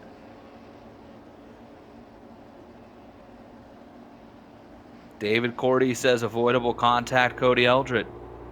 That's what he has just messaged us. So Cody will get an avoidable contact. I watch it. Like I said, I see that either way. If you told me it was an avoidable, I would say sure. And if you told me it wasn't, I would say sure. Yeah, I see it either way. That's tough decisions race control has to make. And I'm not going to tell them they got that one right or wrong, because that's a tough one to call either way. So Cody Eldred will get an avoidable contact, and unfortunately for George Anzaldo, he will get a trip to the hauler. Yep, just George buried down there in 14th in points after such a strong run, first race of the year at Homestead. He was up there battling for the win. he was battling for the win last week too. He was very good last week, and he got kind of caught on pit road once, and then there was an issue with a lapped car going slow down pit road that cost him a bunch of spots, and he battled all the way back to the front before that wreck took him out with 11 laps to go. So the lights are out on the pace car, and it's last week's winner, Big Joe Hassert, in that thumbs up, cancer down mosaic entry. Boy, I wonder, I just thought about this, Yaz. Does Big Joe, are we going to get like new sponsors coming his way? Because He might. I think he said that the colors are the same. The company was the same colors. well, that's good. I love the colors. That's Oh good. yeah, works out perfect. Yeah. I know the LPM sponsors are staying on there. Graphics will stay and Thumbs Up will stay. Got the big old NLR sticker on the back of that because he runs for them here in the Retro Series. Pace car pulls off. It's Big Joe and Finian. And then all the cars that pit earlier and have cycled back to the front. Mustang hangs left. Big Joe puts his right foot down. Now he puts it Flag. down. Boy, yeah, did he wait. Green flag back out. Sinbad Vapors 200 lap 80. We are halfway. Finally. 81 to go. 5 cautions for 19 laps on the event. In case anybody's tracking that at home. First real battle for positions, about 13th spot. There's the official call from race control. Drive-through penalty on the 5-0 for that avoidable contact. Managed to go single file all the way through turns 3 and 4 on the restart there. I'm kind of surprised by that. Now Dustin Wardlow making a run on Finian as they come down the back straightaway. Boy, does the Candyman have a giant run for the second position into turns 3 and 4, and this is going to be Wardlow's spot to lose at this point. Finian trying to hang tough way up the track through 3 and 4. And look at Big Joe goes down and says, I think I want Wardlow. Nope, I think I want Finian now. I don't know who I want. I can't make it. Playing the Pied Piper there. I'm going to help out both lanes here and kind of see what happens. But Wardlow's going to take the spot, but Finian's going to try and make a run back. Nope, I think he had to lift out of the corner because now that's going to bring Otis and Cone up into the battle in turn 3. Caution, back straight. The 28 and the 61 put it out. Joshua Gaiman. Ryan Corns, the Canadian. You know who that saved inadvertently? Cody Eldred. Yeah, Cody Eldred was already on pit road. Yeah, he served his penalty, and then with the caution, it just worked out for him. This starts with David Clymer and Joshua Gaiman, and it was Gaiman who was the overtaker on the outside of Clymer in through 1 and 2, and Clymer pushes up, and boy, that's been kind of the bane of everybody's existence. Inside car runs up into the outside, Gaiman into the wall. Look at him try to save it. Boy, the first contact comes from Ron Hacker, so Hacker takes a big hit. His front wing is messed up, and then Ryan Corns, it looks like, just gets collected in the aftermath. Kind of, yeah, in the oh boy, Ryan Corns chaos. Run over Eric Block. I don't think Eric Block knew there was a wreck coming, and Ryan Corns just gets hunted. Oh, wow, yeah.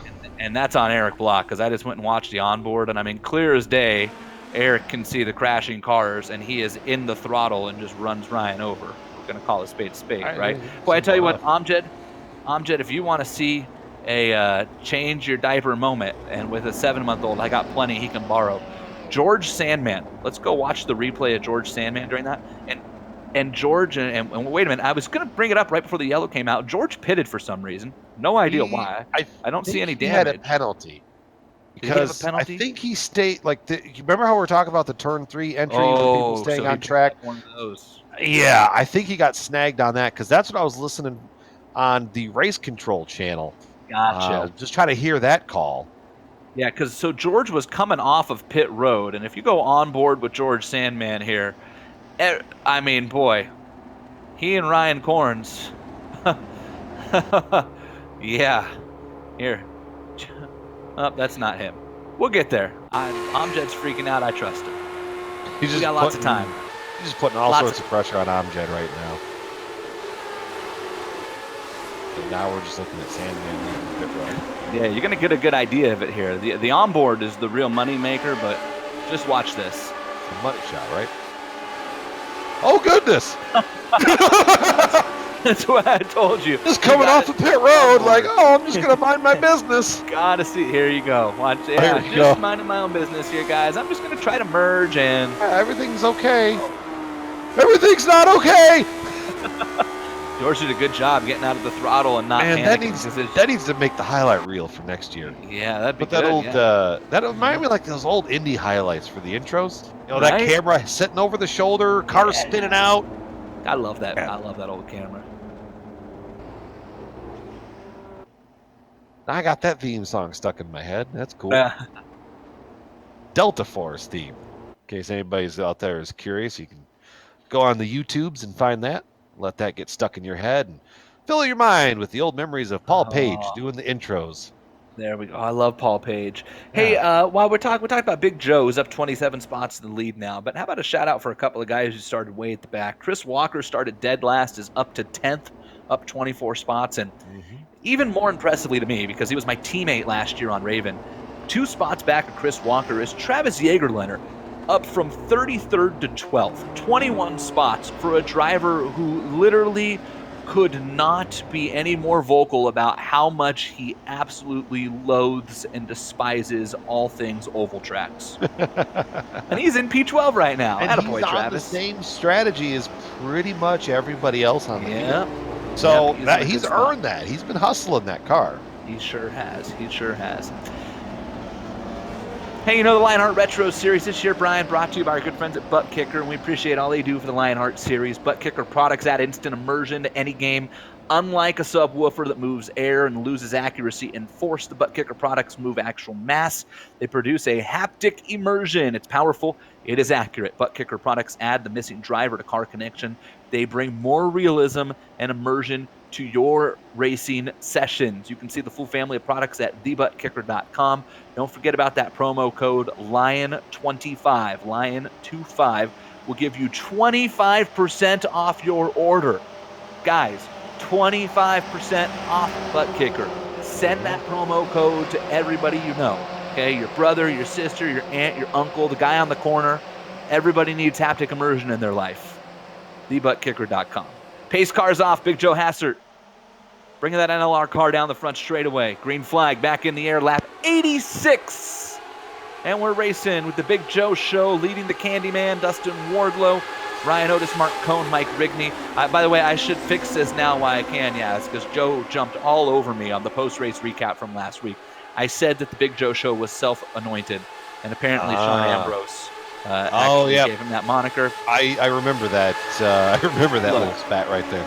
Yeah, look, long week. All right, Joe's since forgiven me. Okay, we'll hug it out at Iowa. Exactly. All things work out. We got to get Ambrose to Iowa. How do I do that? Kind of like a Field of Dreams. Right, Ambrose and soup to Iowa. Oh man. Then we're gonna need a GoFundMe for bail money. Battle for the lead. Here comes the Candyman to the inside of Big Joe. Dustin Wardlow to the front. Ooh, not for long. Big Joe with the crossover. Going to get that back at the line. Also, quick note, Paul Jenkins had a internet disconnect, reconnected back into the session. So for fans of Paul Jenkins out there, that's why his name dropped down the standings page.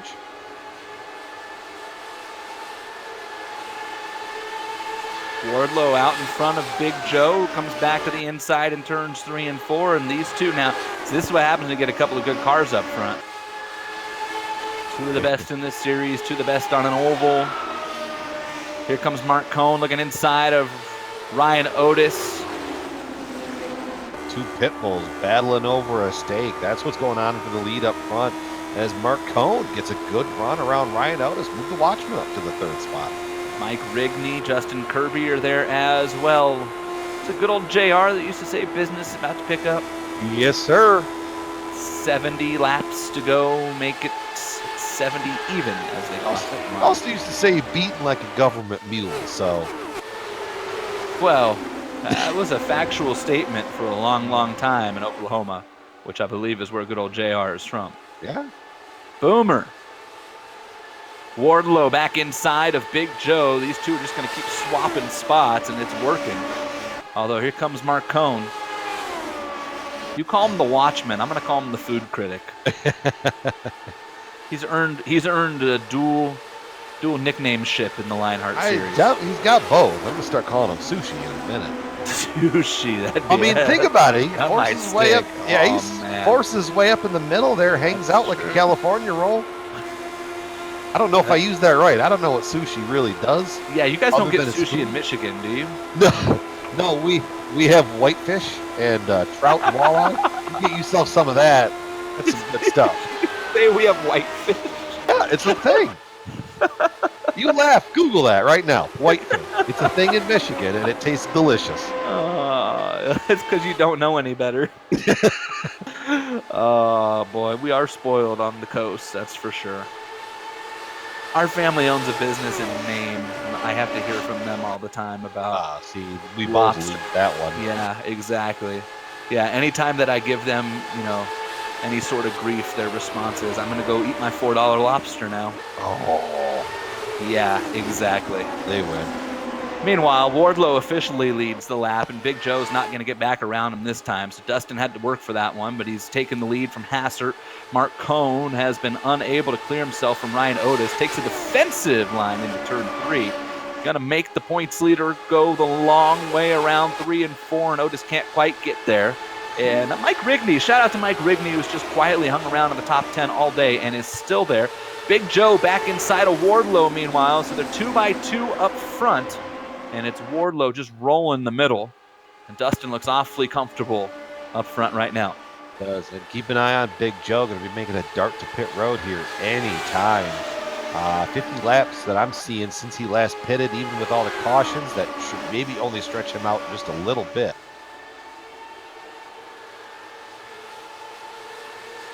Still side by side. Joe is not giving it up. Side by side with Wardlow. Have down you into the ever corner. known Joe to give it up? Nope. Mark Cohn. Ooh, shut the door. Watchman's right there. Look at him, tucked up. He was Boy, there. Mark, if you reach out, if you want to weigh around Big Joe, just go ahead and reach out right there. Grab that linkage. That's called the gearbox, and just change the gear. And he he's could grab it with those minus 273 gloves. in. You sure could.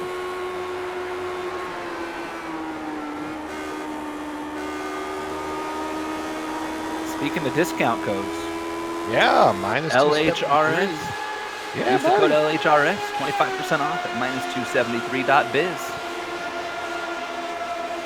They are the premier name in karting gloves, too. Minus 273.biz, LHRA, yeah. I said the thing, and I didn't do the tie-in, and then I had to go finding the thing. Let me help you here, Yaz. I remember Minus my first 273, the premier name in karting gloves, industry-leading gloves. They're super lightweight and durable. They're made of breathable poly spandex, which Brian has a plethora of at his house. Whether you're a kart or sim racer, minus 273 give you the control to reach for victory lane.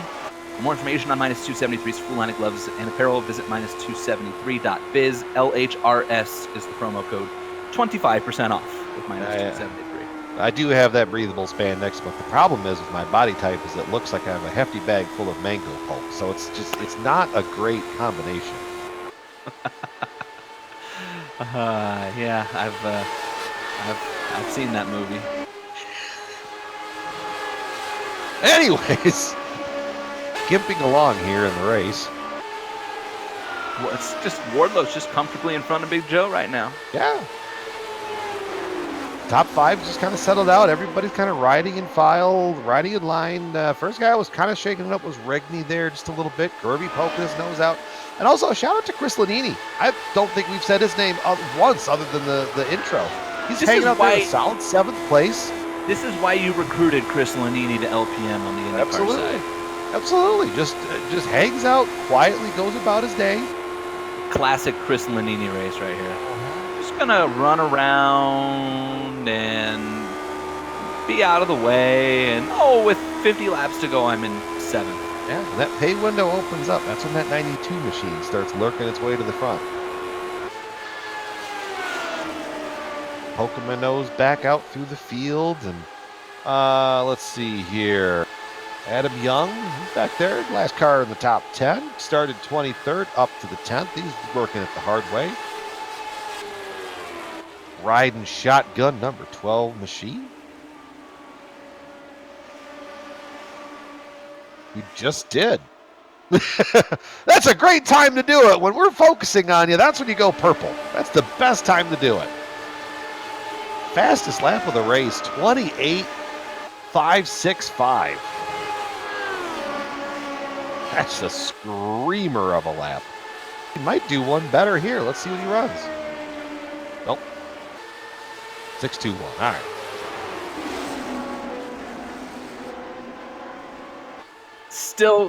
Still nowhere close to the in-race lap record of a 28.356. They're getting there. They're 2/10 off right now. Okay. Oh, Walker, keep it straight. Keep it straight. Oh, Chris. No caution. Wow. Chris Walker. Like Luke Skywalker. Yeah, 2 fistful of steering wheel hanging onto that thing. Watch it here in turn 3.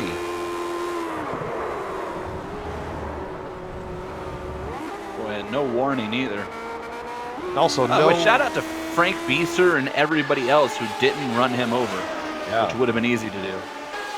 No truth to the rumor that Chris Walker is a stunt driver in the new Fast and Furious 75, whatever movie. Is that the one they're working on right now? I don't know. I lost count. Big Joe is still out there. I keep waiting for him to hang a left. Goes around again. He's almost, and I'm just going to point this out there. He might be just one stop, and then that's going to be it. 60 laps into this run. That's where he's at. He's at 55 to go. So, you need a lot of caution. He had a lot of cautions, yeah. He needs, in reality, he needs 9 more to make this his last stop, I think. He's going to try.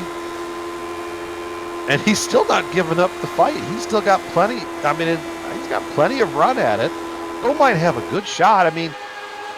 Even with a fuel stop, he's probably going to lose a lap, but he'd be probably right back to where he is. I don't think what he wants is, you don't want it. Oh boy, that. There goes that thought. It is in the grass right Paulson, there, and it was James Paulson. James Paulson's had a night to forget. Yeah, that's oof. Oh, this is ugly. Oh.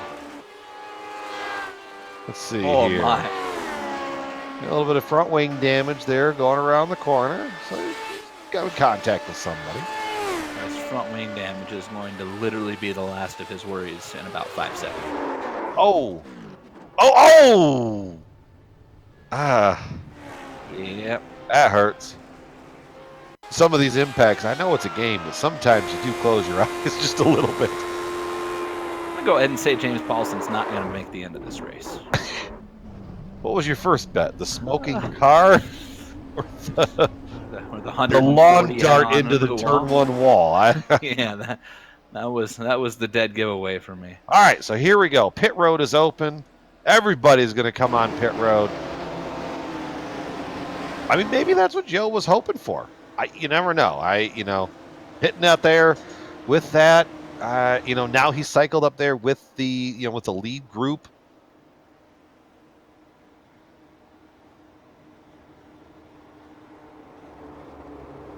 All right, are my eyes playing tricks on me, or does Wardlow like missing part of an engine cover? Or is it just my screen? I think that's you. Yeah. Oh, see, that's how good a work he does. I messed with him so hard. Well, you know. Sitting there watching it like, what?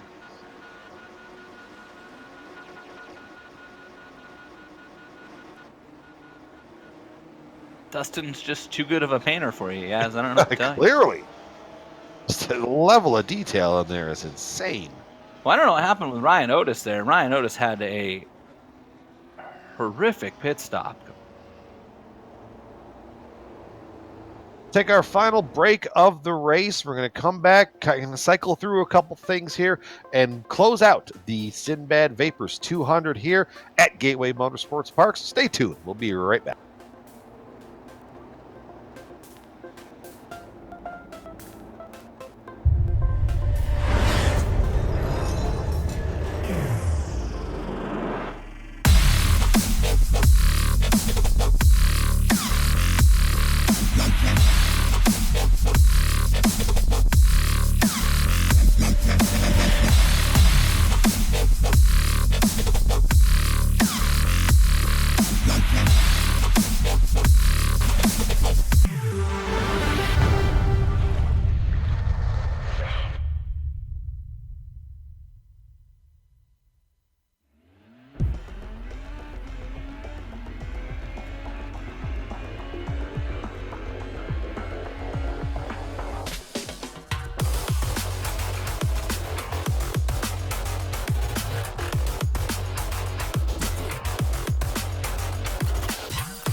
The Sim Pit is an entertainment channel dedicated to the world of simulated motorsports. The Sim Pit is a leader in providing the sim racing community with news, reviews, interviews, DIY pieces, and instructional videos to make sim racing a better experience for all. Check us out at thesimpit.com or go to YouTube and just search for The Sim Pit.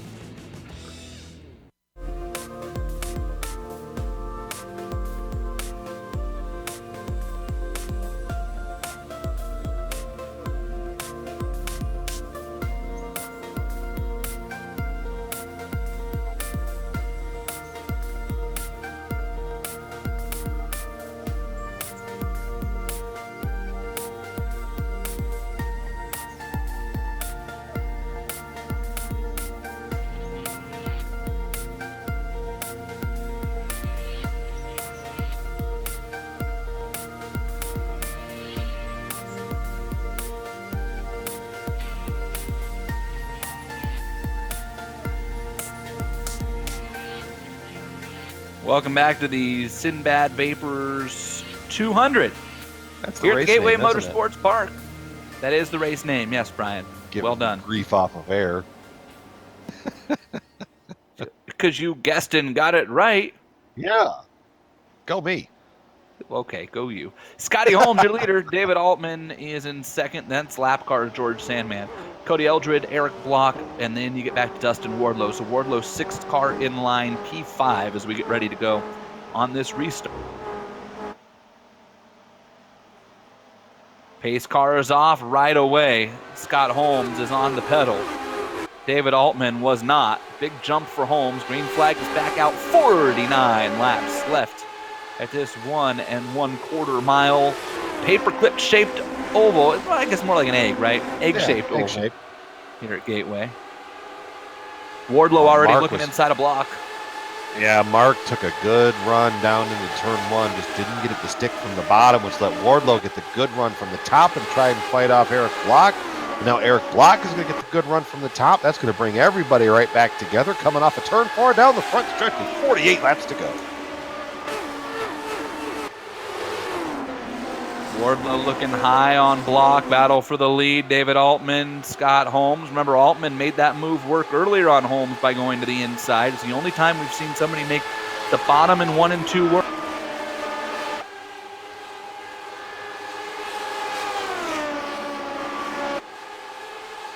Good run off of the corner there.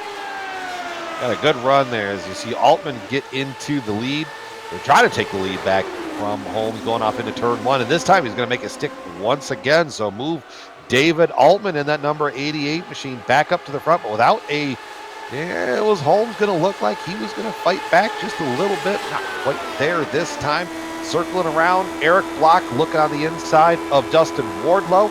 That's going to be a battle. Actually, Wardlow now is taking that spot over. So move Dustin up to the 4th spot. Highest car on the field that did pit under this last time under the caution, which should be the last time that these drivers all hit pit road.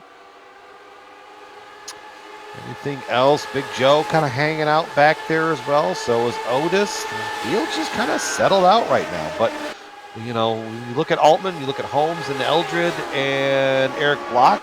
Those guys are going to have to pit at least one more time. But Eric Block said, you know what? You don't have to pit. I'm still going to bring it under Dustin Wardlow there. But Wardlow does get the good run down the front stretch as we go above the driver's helmet there.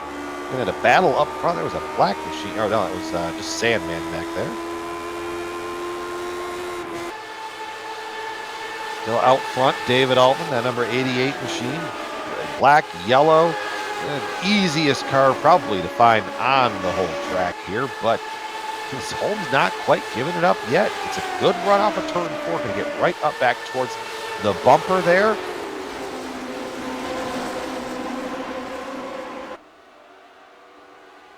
See anything else jumping around here?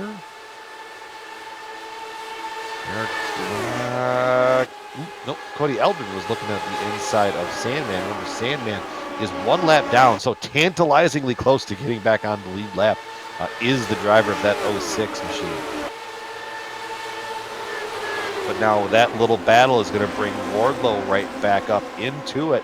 Wardlow is a very strong car all night as Eldred almost bounces it off the fence in turn 2. Side by side, Eldred now going to get around Sandman. Sandman kind of have to give up the ghost just a little bit. He's going to come up the corner. Woo! Going to tuck up behind Wardlow, and then in that's going to bring Cone back up into it. Mark Cone and dive it down to the inside of turn 1 underneath Sandman. Once again, Sandman trying to keep it, close enough to where if something works out, he can get back onto the lead lap. Just not going to quite work out at the moment. As there you see Wardlow now. Wardlow setting his sights on the 50 machine of Cody Eldred going through 3 and 4 that time. Move Dustin Wardlow. Not quite clear just yet. He's going to have that lower lane going into turn 1 and 2 this time around. 41 laps to go. Not going to quite get it cleared. Eldred fights back on the top. Okay, Ryan Otis just tried the same move on Eric Block. Three groups behind them didn't work either. So all the cars that have been up front all race are struggling now, trying to maneuver through the cars that they haven't been racing with.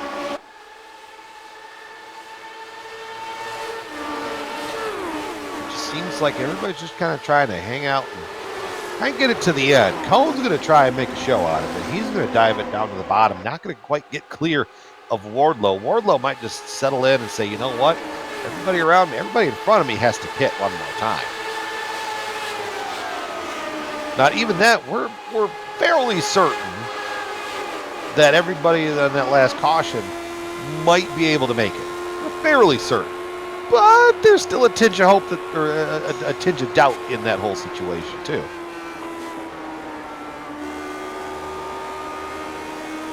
Because we were basing that number off of Joe. Big Joe there on there that last stint, but he had a lot of cautions to help him out. Indeed. Eric Block almost just took over the gap on the wall down the back straight, and we got a battle up front. Altman again, and Holmes. Baseball world, that would have been hitting probably a double off in the center field. So I've hit that wall. You bounce off it and you go dead left right into the center of the field. Oh, caution is out. Turn 2. Boy, and it's a yard sale in turn 2. Mardi Gras in it. Boy, this looking strange. Mardi Gras and JP. Oh, okay. I was just my replay wasn't quite queued up. That's why I thought it looked a little strange. Who was that diving in the middle? There was a blue car. That Frank? Yeah, Frank just split the carnage. It started with JP. JP went around, and boy, Mardi Gras just nowhere to go.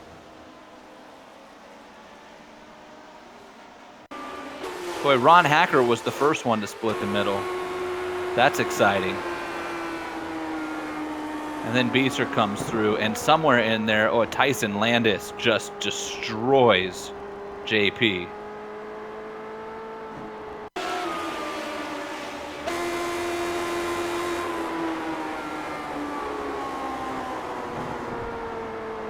Oh. A couple Pit guys stops. that had to pit. They are on pit road. Eric Block, Holmes, Altman, Eldred. Now we know these guys can make it to the end. 100% guaranteed. We're basing our Sandman numbers. was in. Yeah, we're basing our numbers though off of Joe, who ran 60, probably with about 15 of those were caution. Yeah, well, we're at this point 35 to go, like you said. No question. They should. Everybody can make it. Well, 35 plus 15 puts you, there. Well, that's the cars Yeah, that I are mean, pitting I right think they're now. there. These Well, I'm cars talking have about 17 Dustin, laps Mark, on the. Otis. I think they're there now, yes. It I'd be should surprised. Let's put it that way. 17 and 36 is 55? 53. 17 plus 36 is 53. All right, 53. So that. We think they're good. If that went green, that would have been a lot tighter. This is the second week in a row. I'm going to remind you, you're a banker, right? Something like that. It's all programmed in there. I just punch numbers in, and it tells me if I'm wrong. So what you're telling me is that week of training they sent you on was really just was that like a beer drinking fact finding mission? No, I wish. Did find a good steakhouse in Flint, Michigan, though. Did you? Yeah. Yeah, you left that out. Redwood Steakhouse. Yazik's messaging us in our team chat while he's there, and we're like, Brian, live it up. Like, got a new job, good gig, you got a raise, you're on vacation, all alone. What are you gonna eat? And he's like, man, today I went to Chipotle. Tomorrow I'm going to Subway. And I was like, Brian. He's like, I don't know what's in Flint. Hang on. I was like, dude. Half of that story is wrong. I didn't go to Subway. I went to Where was Olive the other Garden, place? and you chastised right. me to death for it. Well, of course I did. You went to Olive Garden. You should have gone to Subway. And I never thought I'd say that. No. Over Olive Garden? Look, I will take yoga mats and my bread over fake Italian food, okay? No, last time we found a good steakhouse. Now we get to go, next time we get to go down more closer to Detroit, so options are aplenty. There's a good barbecue shack place I knew downtown that I'm going to try and hit that up again. How much water did you drink in Flint? I drank a lot of water. Really, where I was at, we were fine. I think that's what they told everybody else, too. Well, man, I might get superpower hero. Superhero powers. There we go. They told the people living near Chernobyl they were fine as well.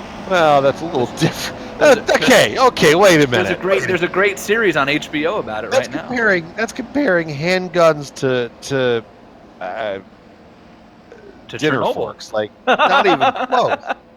There's a great series on HBO, by the way. If I anybody's heard something looking for about it. Someone was telling me miniseries. about that. Yeah, no, I am a world history buff, and Chernobyl is a fascinating event, and You and I both, brother. and this is a fascinating series. So if you're into history, and it's a mini series, it's not a documentary. It is phenomenal television as well. It's called Chernobyl. It's on HBO. It's a 6-part mini series. There are 2 episodes in it. Pace car rolling off. Yeah, you want to talk about a good series, though, to watch. You're on it Lionheart right here Retro on the Series iRacing presented by Buck Esports Kicker. Network. Dustin Wardlow hoping to prove us wrong.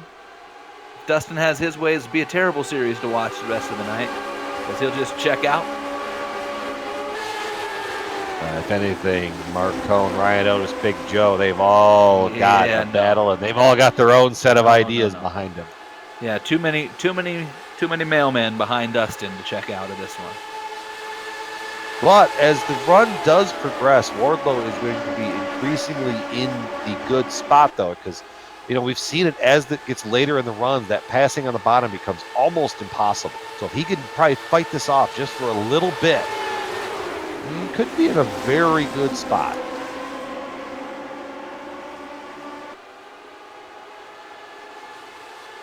Mark was faster that last time, but that's probably with the aid of the draft. A little higher lane, but then the car just washes out there in the middle of the corner. Boy, the three of them have yarded Big Joe, too. I wasn't expecting that. Here comes Mark Cohn to the inside, going down into turn one. And he's got it. Wow. Oh, what a wow. move. I would have shut that door. Cohn. I would have shut that door. Yeah, I think he'll still clear him in 3 because it was such a move. He will. Wow.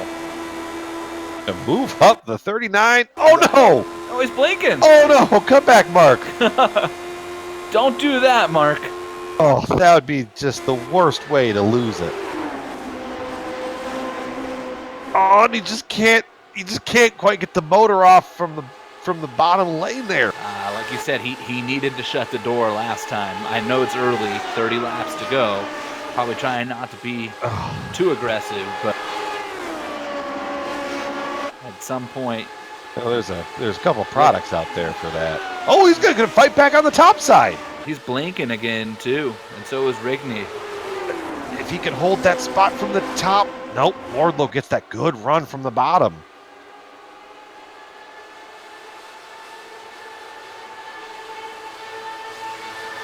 Fighting back there, going into turn 3. He's got it this time.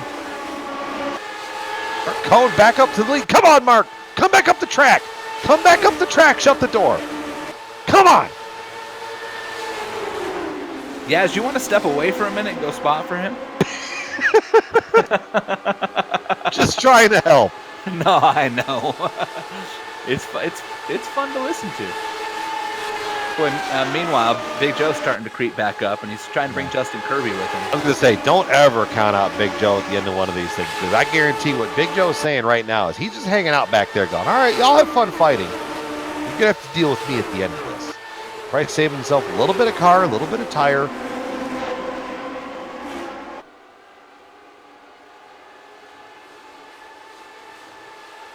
And Wardlow getting a good run back out to the outside. I think that blinking every once in a while is just disrupting it enough to let Wardlow get a good run. But here comes Otis back on the inside. Otis going to kind of fight it out. Yeah, he just decided to kind of let it hang out.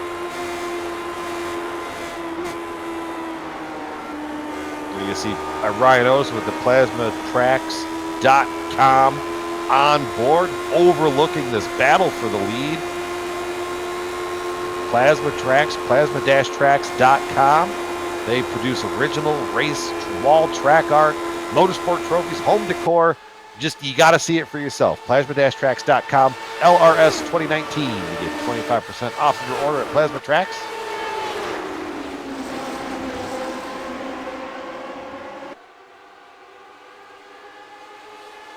Wardlow and Cohn. And this is the battle up front. And Otis, and I think the 3 of them are going to be who battles it out.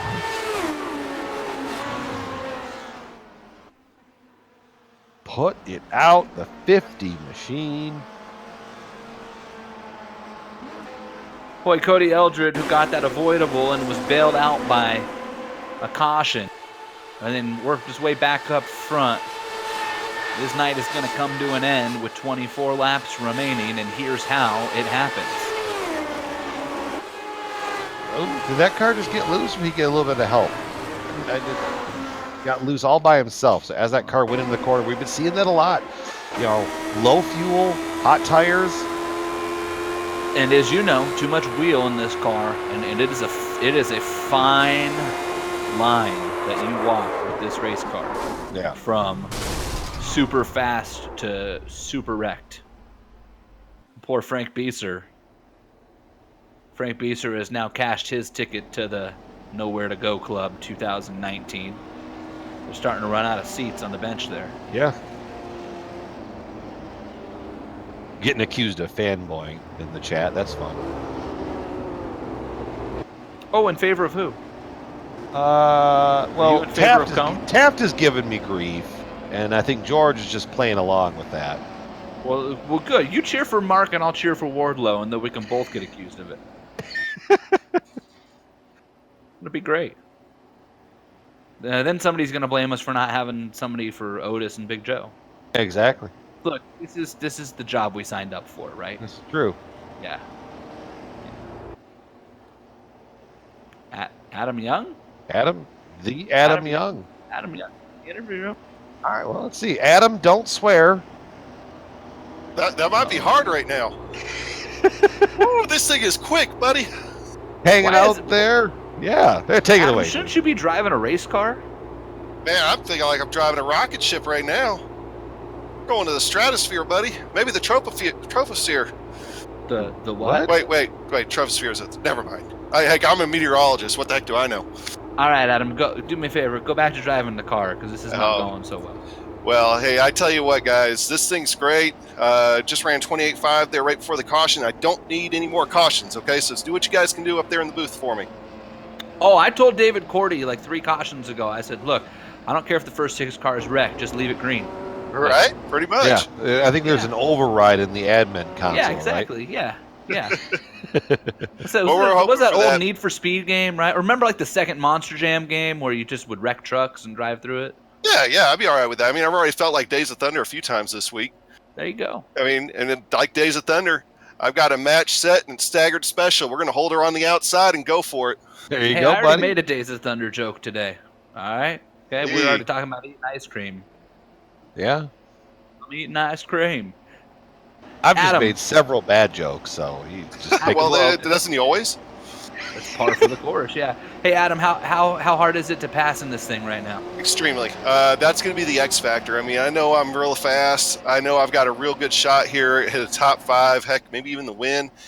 But getting around people's tough. I mean, you need almost a full lap. But watch the last 20 laps of this race, guys, because these cars, these Lotus 79s, they really come in when they're light on fuel with these older tires. You're going to see some lightning quick laps out of this top 5 here in a little bit, top 10 even. All right. Well, I mean, right now, you do. I don't know if you know this, but you have the fastest lap of the race at a 28:56.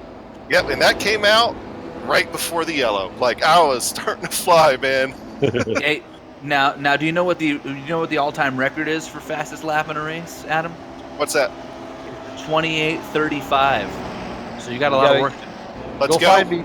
Let's go. Find me 2 10. I got into the 28.4s in the warm-up race the other night. Let's go. Got to run a 28:355 or better because 28:356 is it. That's Adam Young. We're going back to green. I think Amjad just kicked him. Amjad got tired of that. Man, I have numerous times I've alluded to who holds the in-race lap record here, and never once has anybody been like, who holds that record?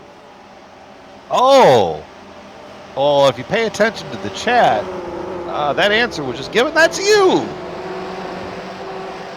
Man, I wondered how you were so Johnny on the spot with that stat. well, I mean, in fairness, George does a great job of giving us info. You'd know this if you looked at the media guide. Hey, green flag is coming back out. 20 laps to go. We have a media guide? That's a quote from Brian Yazek 15 minutes ago. Dustin Wardlow leads them into turn 1 ahead of Mark Cohn, Ryan Otis. Big Joe and Kirby are side by side. Look out. No, Big Joe's wrecked. Oh, put it out. Kirby. Oh, Justin Kirby. That's going to be unavoidable.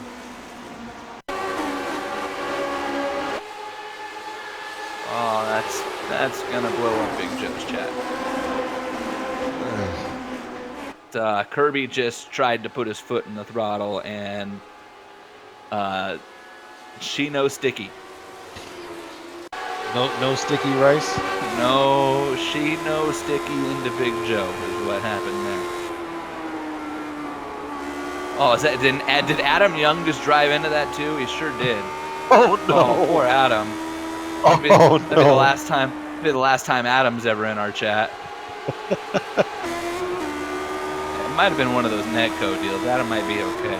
Maybe Adam can pop back in here and tell us whether he's got any damage.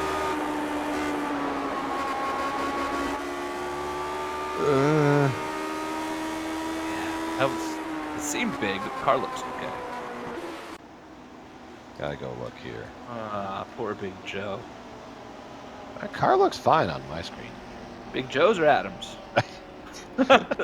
Adams. Rhetorical question. Caught me right off guard on that one. Speaking of Big Joe's. Hey, shout out to Thumbs Up Cancer Down, though. Absolutely. Shameless plug. The unofficial official charity of the Lionheart IndyCar Series and Lionheart Retro Series. Bakersfield, California based. ThumbsUpCancerDown.com. You want to find out more? Absolutely. Helping Central California cancer patients get through their battles. If you're really curious, contact Jason Galvin. He's on the board of directors. Yeah, pretty good in right there. Yeah, that is pretty good in. That Jason guy, man. Yeah, he's Fastest setting lap lap at records. Gateway. He's Yeah. talking. Yeah. We have 17 laps to go, and needless to say, fuel is not a problem anymore. Can officially. No, I think we're good there. I think we're good on the fuel. Let's see here. If I George can come Anzaldo? around. George Anzaldo's I think we got to do. We owe it to him for last week. Georgie, What's going on, guys? you got to stop qualifying on the pole. That's like a bad omen for you. Yeah, I'm telling you, it's I don't know. Luck has not been on my side these last couple weeks, but the speed's been there. Just got to find a way to bring it home, you know. Where did you find this qualifying speed? Can you share some of this mojo with Brian and I? Shameless plug, but honestly, at the start of the season, I hooked up my AccuForce, and I've been driving with my -273 gloves, so the precision has been there, and the steering. I don't know, my hands have gotten a lot more steadier. I'm getting so much feedback with this new wheel, and it's been phenomenal. So Wait, you I don't know. actually hooked up the AccuForce? yes, sir. Yeah, I was savoring it and saving it for this season. Got it all going, and it's been great. But yeah, the speed's there. I just I got to put this all together. I got to stay out of trouble. I don't know what to do. You know, just been kind of caught up, and yeah, we'll see. There have been a few of you guys this year. Big Joe's been caught in a lot of things, even though he won last week. Poor Wardlow. Dustin's up there leading this race right now, and I think every lap that goes by, he goes, "Is this the lap I get wrecked?" You know, this like I say, the speed's there. We'll get it put together. Somehow try to salvage a season. I guess this is what it feels like to be Dan, to start off the season this way. Hey, Yeah. you know, the good news for Dan is he almost won the championship after Yeah. he started late. Well, George, hey, you know what? I know how you can fix all of this. Just go win both races at Belle Isle next week. You got it. All right. That's George Anzaldo. He's our fearless leader. Take care. He's our founder. We're going back green. Lights are out. Seriously, George has turned into like one of my best friends. You too, yeah. It's turned into one of the best friends of several people in the league, and it's so generous. We all get together at Iowa at the IndyCar race coming up in the middle of July. So if you're out there and you want to come hang out with the boys, we've got a big campsite, and everybody goes and hangs out. Ron Hacker, Brandon Lynn come in, do Pretty so easy much to find help us. that. Yeah. Look for the 50 mostly fat guys. And the big Lionheart banner. And the giant. Oh yeah, that one. Man. We do have a hell of a time though, and George is a big reason for it. So make sure he knows Buzzballs. how much we appreciate Randy. it. Buzzballs, yeah. Oh, gross. 15 laps to go. Not gross. Dustin Wardlow, DeWars Candy in the lead. Green flag back out ahead of Mark Cohn, Ryan Otis, Justin Kirby, and Mike Rigney. And we have less than 25 miles left in this one. And Wardlow got a great jump off of that restart, keeping a pretty solid distance, 5, 6, 7, 8 car lengths there between he and Mark. Mark going to be falling into the grasps there of Ryan Otis and Justin Kirby, who's trying to take it to the inside of Otis.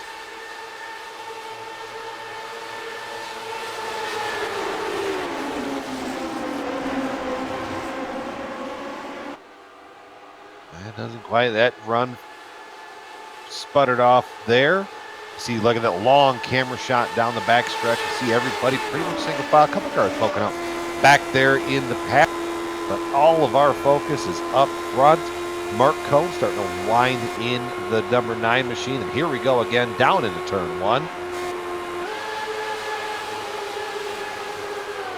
He's got it that time. Give the lead back to Mark Cohn. That Phoenix win, man, that really lit a fire under him.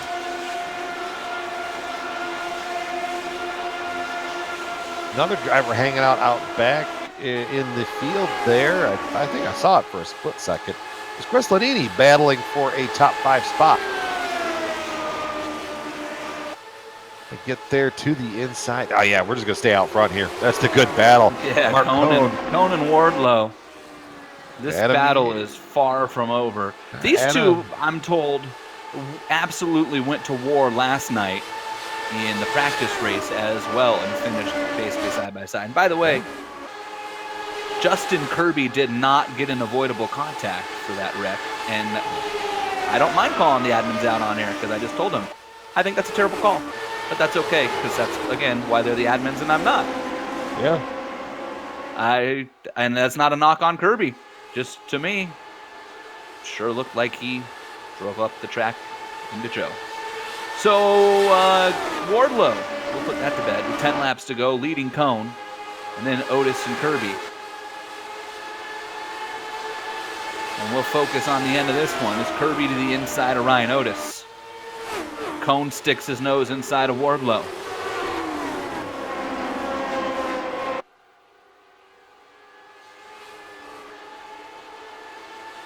Just a pretty good scrap right there.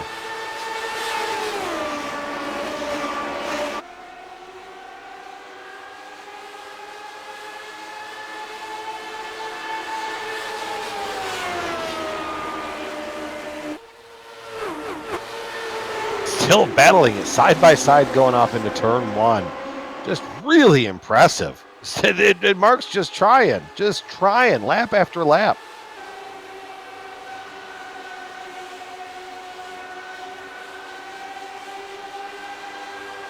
Give it to Mark Cohn going through turns 3 and 4. Wardlow going to fight back on the top side though, going to get that run down the front stretch. Justin Kirby sitting back watching it all. There you go with the onboard camera there for Mark Cohn. Under 8 to go. Minus 273 on board for Mark Cohn. Pay window's getting ready to open up. Wait, shout out to the iRacing folks, by the way. I've watched this entire race in sim on TV3. It's beautiful. I don't know if I should have told you that 153 laps ago, yeah? Oh yeah, I looked at it at one point and watched the sunset. I mean, you can watch. I've watched the whole race here. It's great. Oh boy. Oh, Otis! Ryan Otis, 3 wide, almost. Someone just about watched their race sunset going off into the corner. Otis trying to stick to the bottom. Trying to get a little bit of that rumble strip, though. Not going to quite work because now Cohn is going to be up in the draft. He's going to pull down in front of Otis. Otis is going to slide back up. 6 laps to go. If Ryan Otis can stick his nose through 1 and 2 here, he might actually have the advantage. Cohn caught the rumble strips. That is not what you want to do, and boy, did he lose the momentum. Yeah, he was trying to straighten that corner out as much as possible. To the outside is Otis of Cohn. Kirby's there too. Mark Cohn way up the track. Everybody went up the track there in that corner. It's a blocking rule, right? I would have called that an arrow wash there. Everybody arrow washed each other.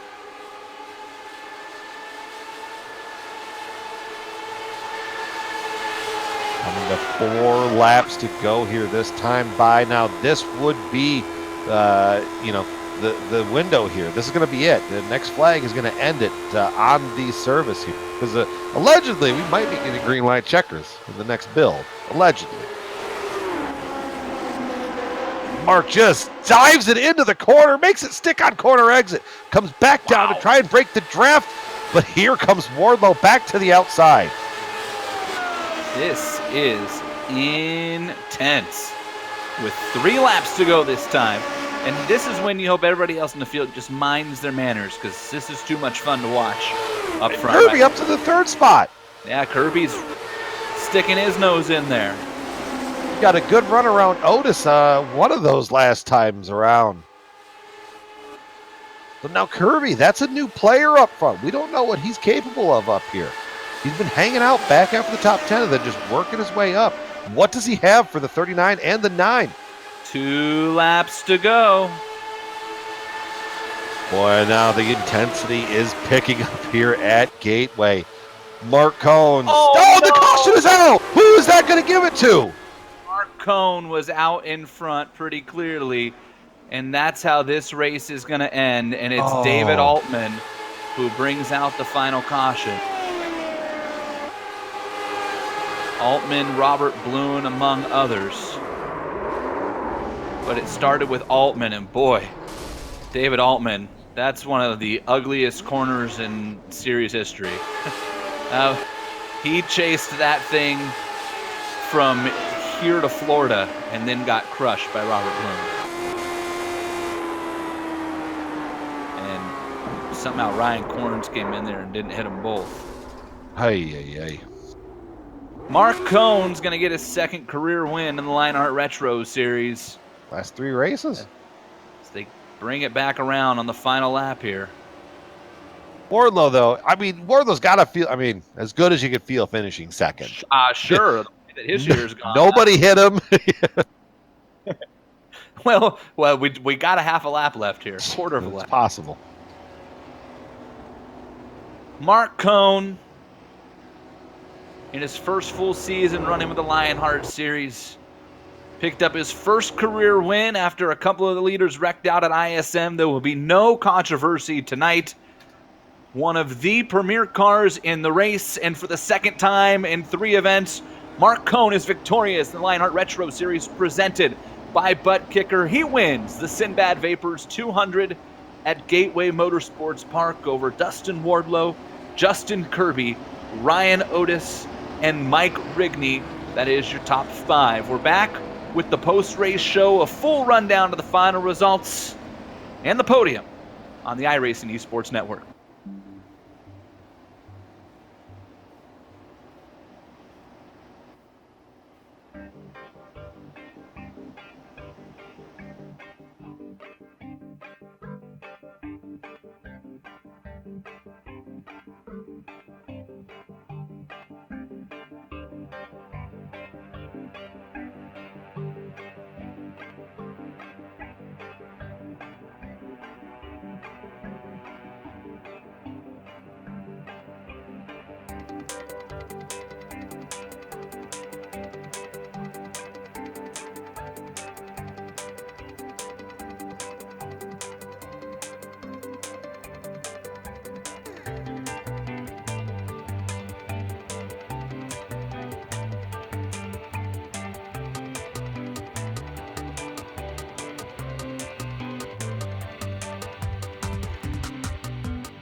This is the post-race show for the Sinbad Vapors 200 from Gateway Motorsports Park.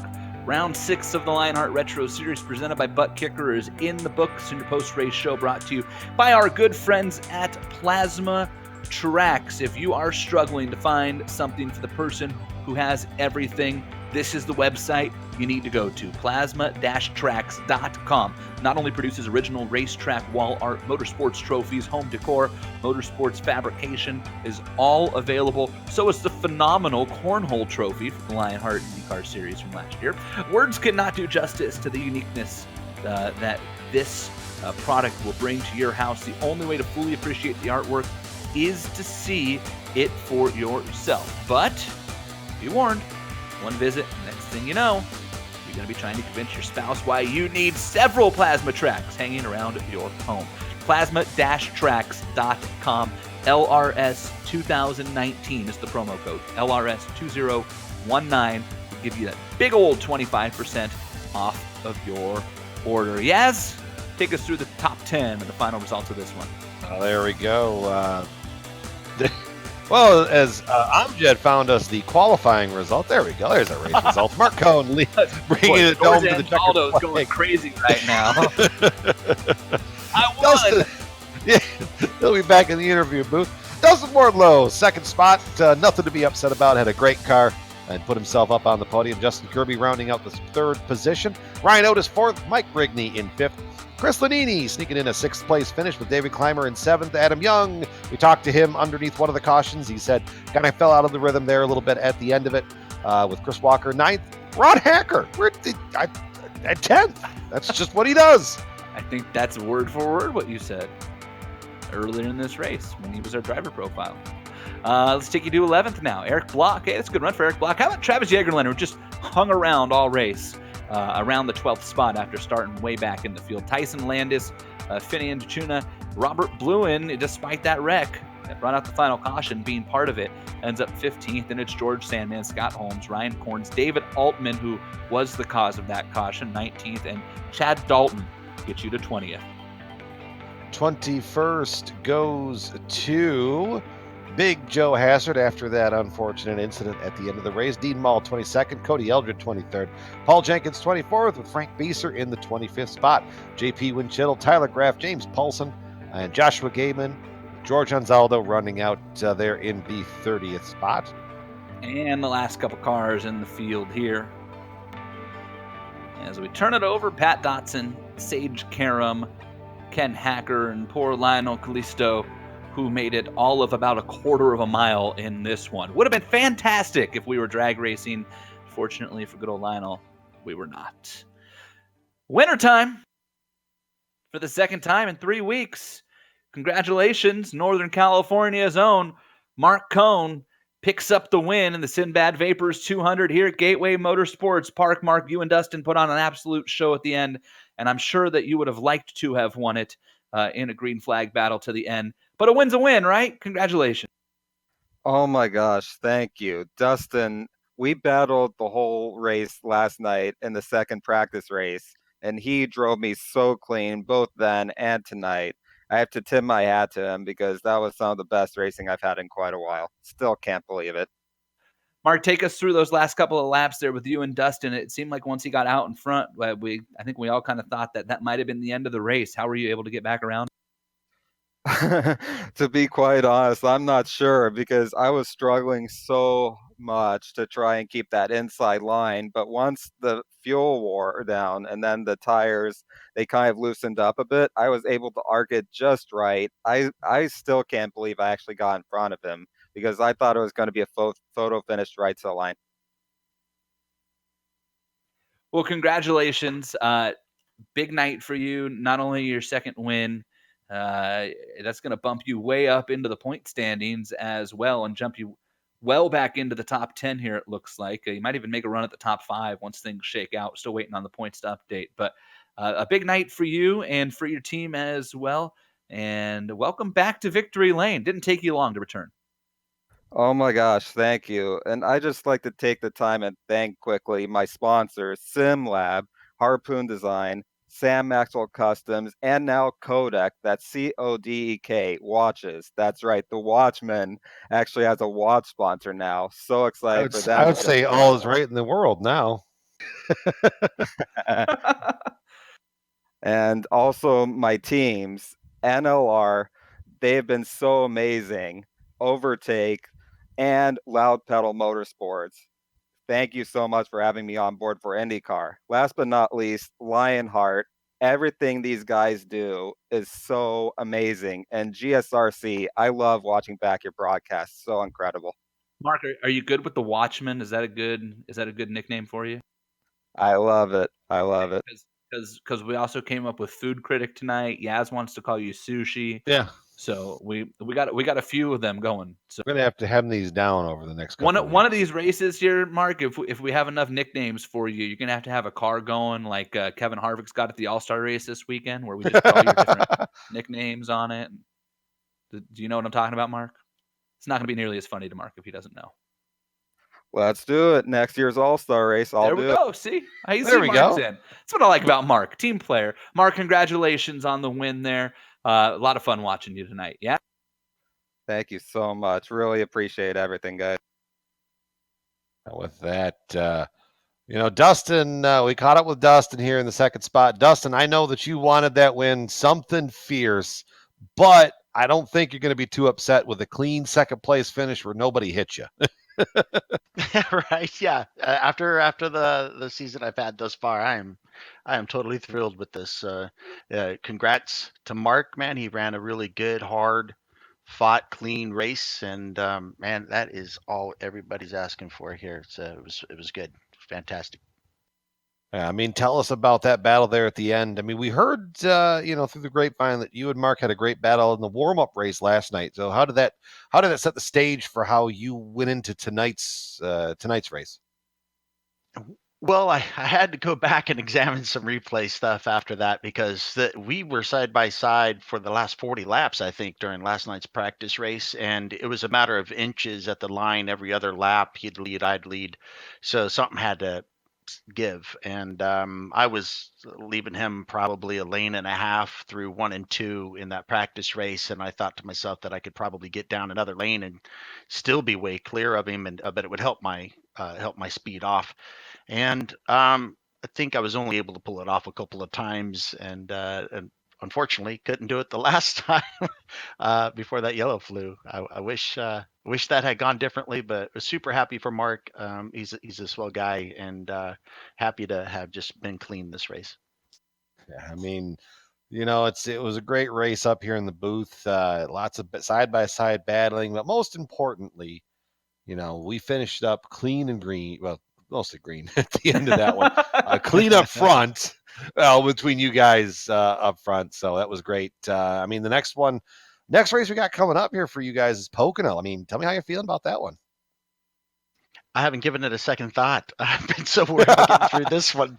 I'm just hoping for more clean races and just let the chips fall where they may. A lot of good guys had issues tonight, and I hate that for them just as much as I hate it for myself. Everybody wants to have fun. Wrecking's not fun, and hopefully it starts getting sorted out little by little, and Pocono's our next chance to do that. Dustin, I got good news for you real quick. I'm going to jump in here. I don't know if you've seen the points, but I know you're pretty down after the last couple of weeks. Way down. All the way up to a tie for 6th, 5 points out of 4th. So it's close. And 78 out of the lead. Ouch. And your I don't know, but your IndyCar teammate Dan Guerin can attest that you got a lot of time left to climb back into this one, bud. It's tough considering who all we have in this league too this year, especially just adding more and more fast guys every year, solid, consistent guys. So, man, I don't know. I'm looking forward to seeing what happens for sure. I don't have very high hopes, but tonight definitely ended on a positive. I'm glad to get a clean one out of the way. So at least there's a chance. All righty, Dustin. Well, hey, we'll catch up with you down the road, and good luck here because we get to have a lot of fun in the next couple of weeks here. Yeah, we do. It's going to be nuts, man. And good job up in the booth. As always, look forward to watching this one back. And Thanks to GSRC. Thanks to the admins who have been killing it this whole season. And sorry again for George's luck tonight. Put it on the poll 2 weeks in a row. And that guy needs a break too. So thank you. His is coming. Yeah. His is coming.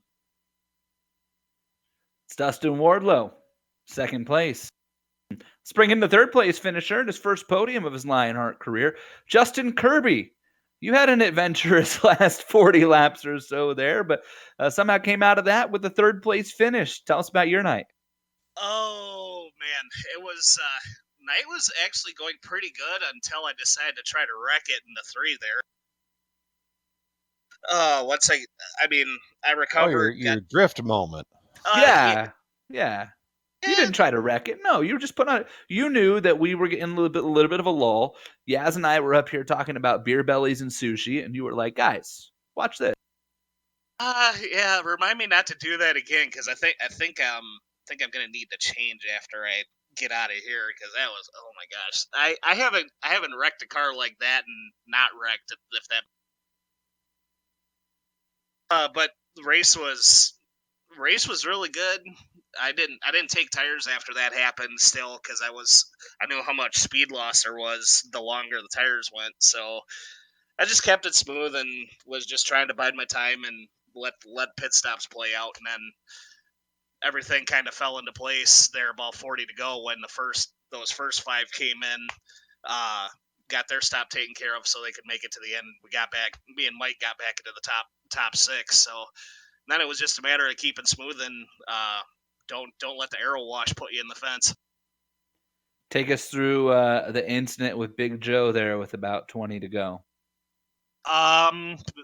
Joe, I feel terrible about that. I mean, I know I wasn't given a penalty or anything, but I want to get everybody home, and I thought it was a racing deal, but I still feel bad being a part of that. But his restart, he didn't get a good one. He lost a bunch of time to Ryan, so I was able to get a good slingshot down into 1, shoved the nose a little bit, but I thought I held about a car width off the bottom okay. And then I saw Joe coming down too late, and I couldn't do anything to try to avoid the contact. And then I got a 4X, got a warp contact, saw him go in the wall, and I'm like, gosh darn it. Well, Justin, it was fun watching you battle your way up there at the end. You kind of popped out of nowhere on us. So congratulations. Your first podium in the Lionheart series. Hopefully the first of many. Yes, thanks, guys, and really appreciate the work you guys do for Lionheart and for everybody, and hopefully we can do this. All righty, that's Justin Kirby, your third place finisher. And that's going to wrap it up for post-race interviews here, Yaz. Another exciting race in the Retro Series. Seems like all these races always come down to the last couple laps. Oh, absolutely, and it's never over until it's over. You know, the oldest adage in racing, and I think we see it week in and week out, especially here in the Retro Series. Get a little bit of a lull, get to send them off to Pocono, which I know is going to be a nuts race. Absolutely. If we thought Motegi was nuts, Pocono's going to go through that. Do love me some Pocono. Do love me Pocono.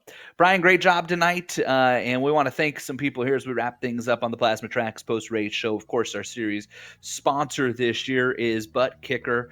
Remember that you can head to thebuttkicker.com and use the Lionheart promo code if you'd like to get yourself a big old 25% discount on Butt Kicker products. Lion25 is the discount code at thebuttkicker.com. Series organizer, we talk about him so much, but he does so much as George Anzaldo. Some of these great sponsors as well, because the Lionheart series, truthfully, as drivers for Yaz and I on the IndyCar side of things, we cannot do what we do and have the amount of fun that we have if it wasn't for all of these companies that you see on the screen right now that do so much for the Lionheart series. Here on the GSRC side of things, we have some great partners as well that provide us with the software that we use, as well as the music that we use, which is provided by June Lalonde. You can hear more of her great work by going to that website address on your screen right there. Got to thank the team today, Yaz, Amjed, Dougie Beard as well. If you'd like to find out more about GSRC, head to globalsimracingchannel.com You also find archived races and upcoming broadcasts. We're on Twitter at GSRC Channel, Facebook/Global Sim Racing Channel. Go Bug Joe and Sean and Amjad and whoever else has access to that stuff. They haven't come up with the courage yet to let Yaz and I run those channels. We should run Twitter for one night, Yaz. How you feel about that? No. No, okay. All right. It'd be good for us. Yeah, It'd be a whole lot of damage control the next day. That's a good point. Yeah, next race for us here in the Retro Series. We mentioned it's the Pocono 250, presented by DMLC Racing Channel. Hey, that's Mark Cohn. Speaking of 4. That's fitting. It is fitting, indeed. June 13th, that is a Thursday night. Hey, the Lionheart IndyCar Series back in action next week, round 6 and 7. A doubleheader at Belle Isle in Detroit. Rip. Other great races coming up here on GSRC as well. You can check them out right here. That's going to do it. Sinbad Vapors 200 in the books. Congratulations to Mark Cohn, Dustin Wardlow, Justin Kirby on the podium. Everybody else who finished this race tonight. Sure was a great one. Until next time, remember, no matter how good or bad your race went, a day with racing is far better than a day without. Good night, everybody.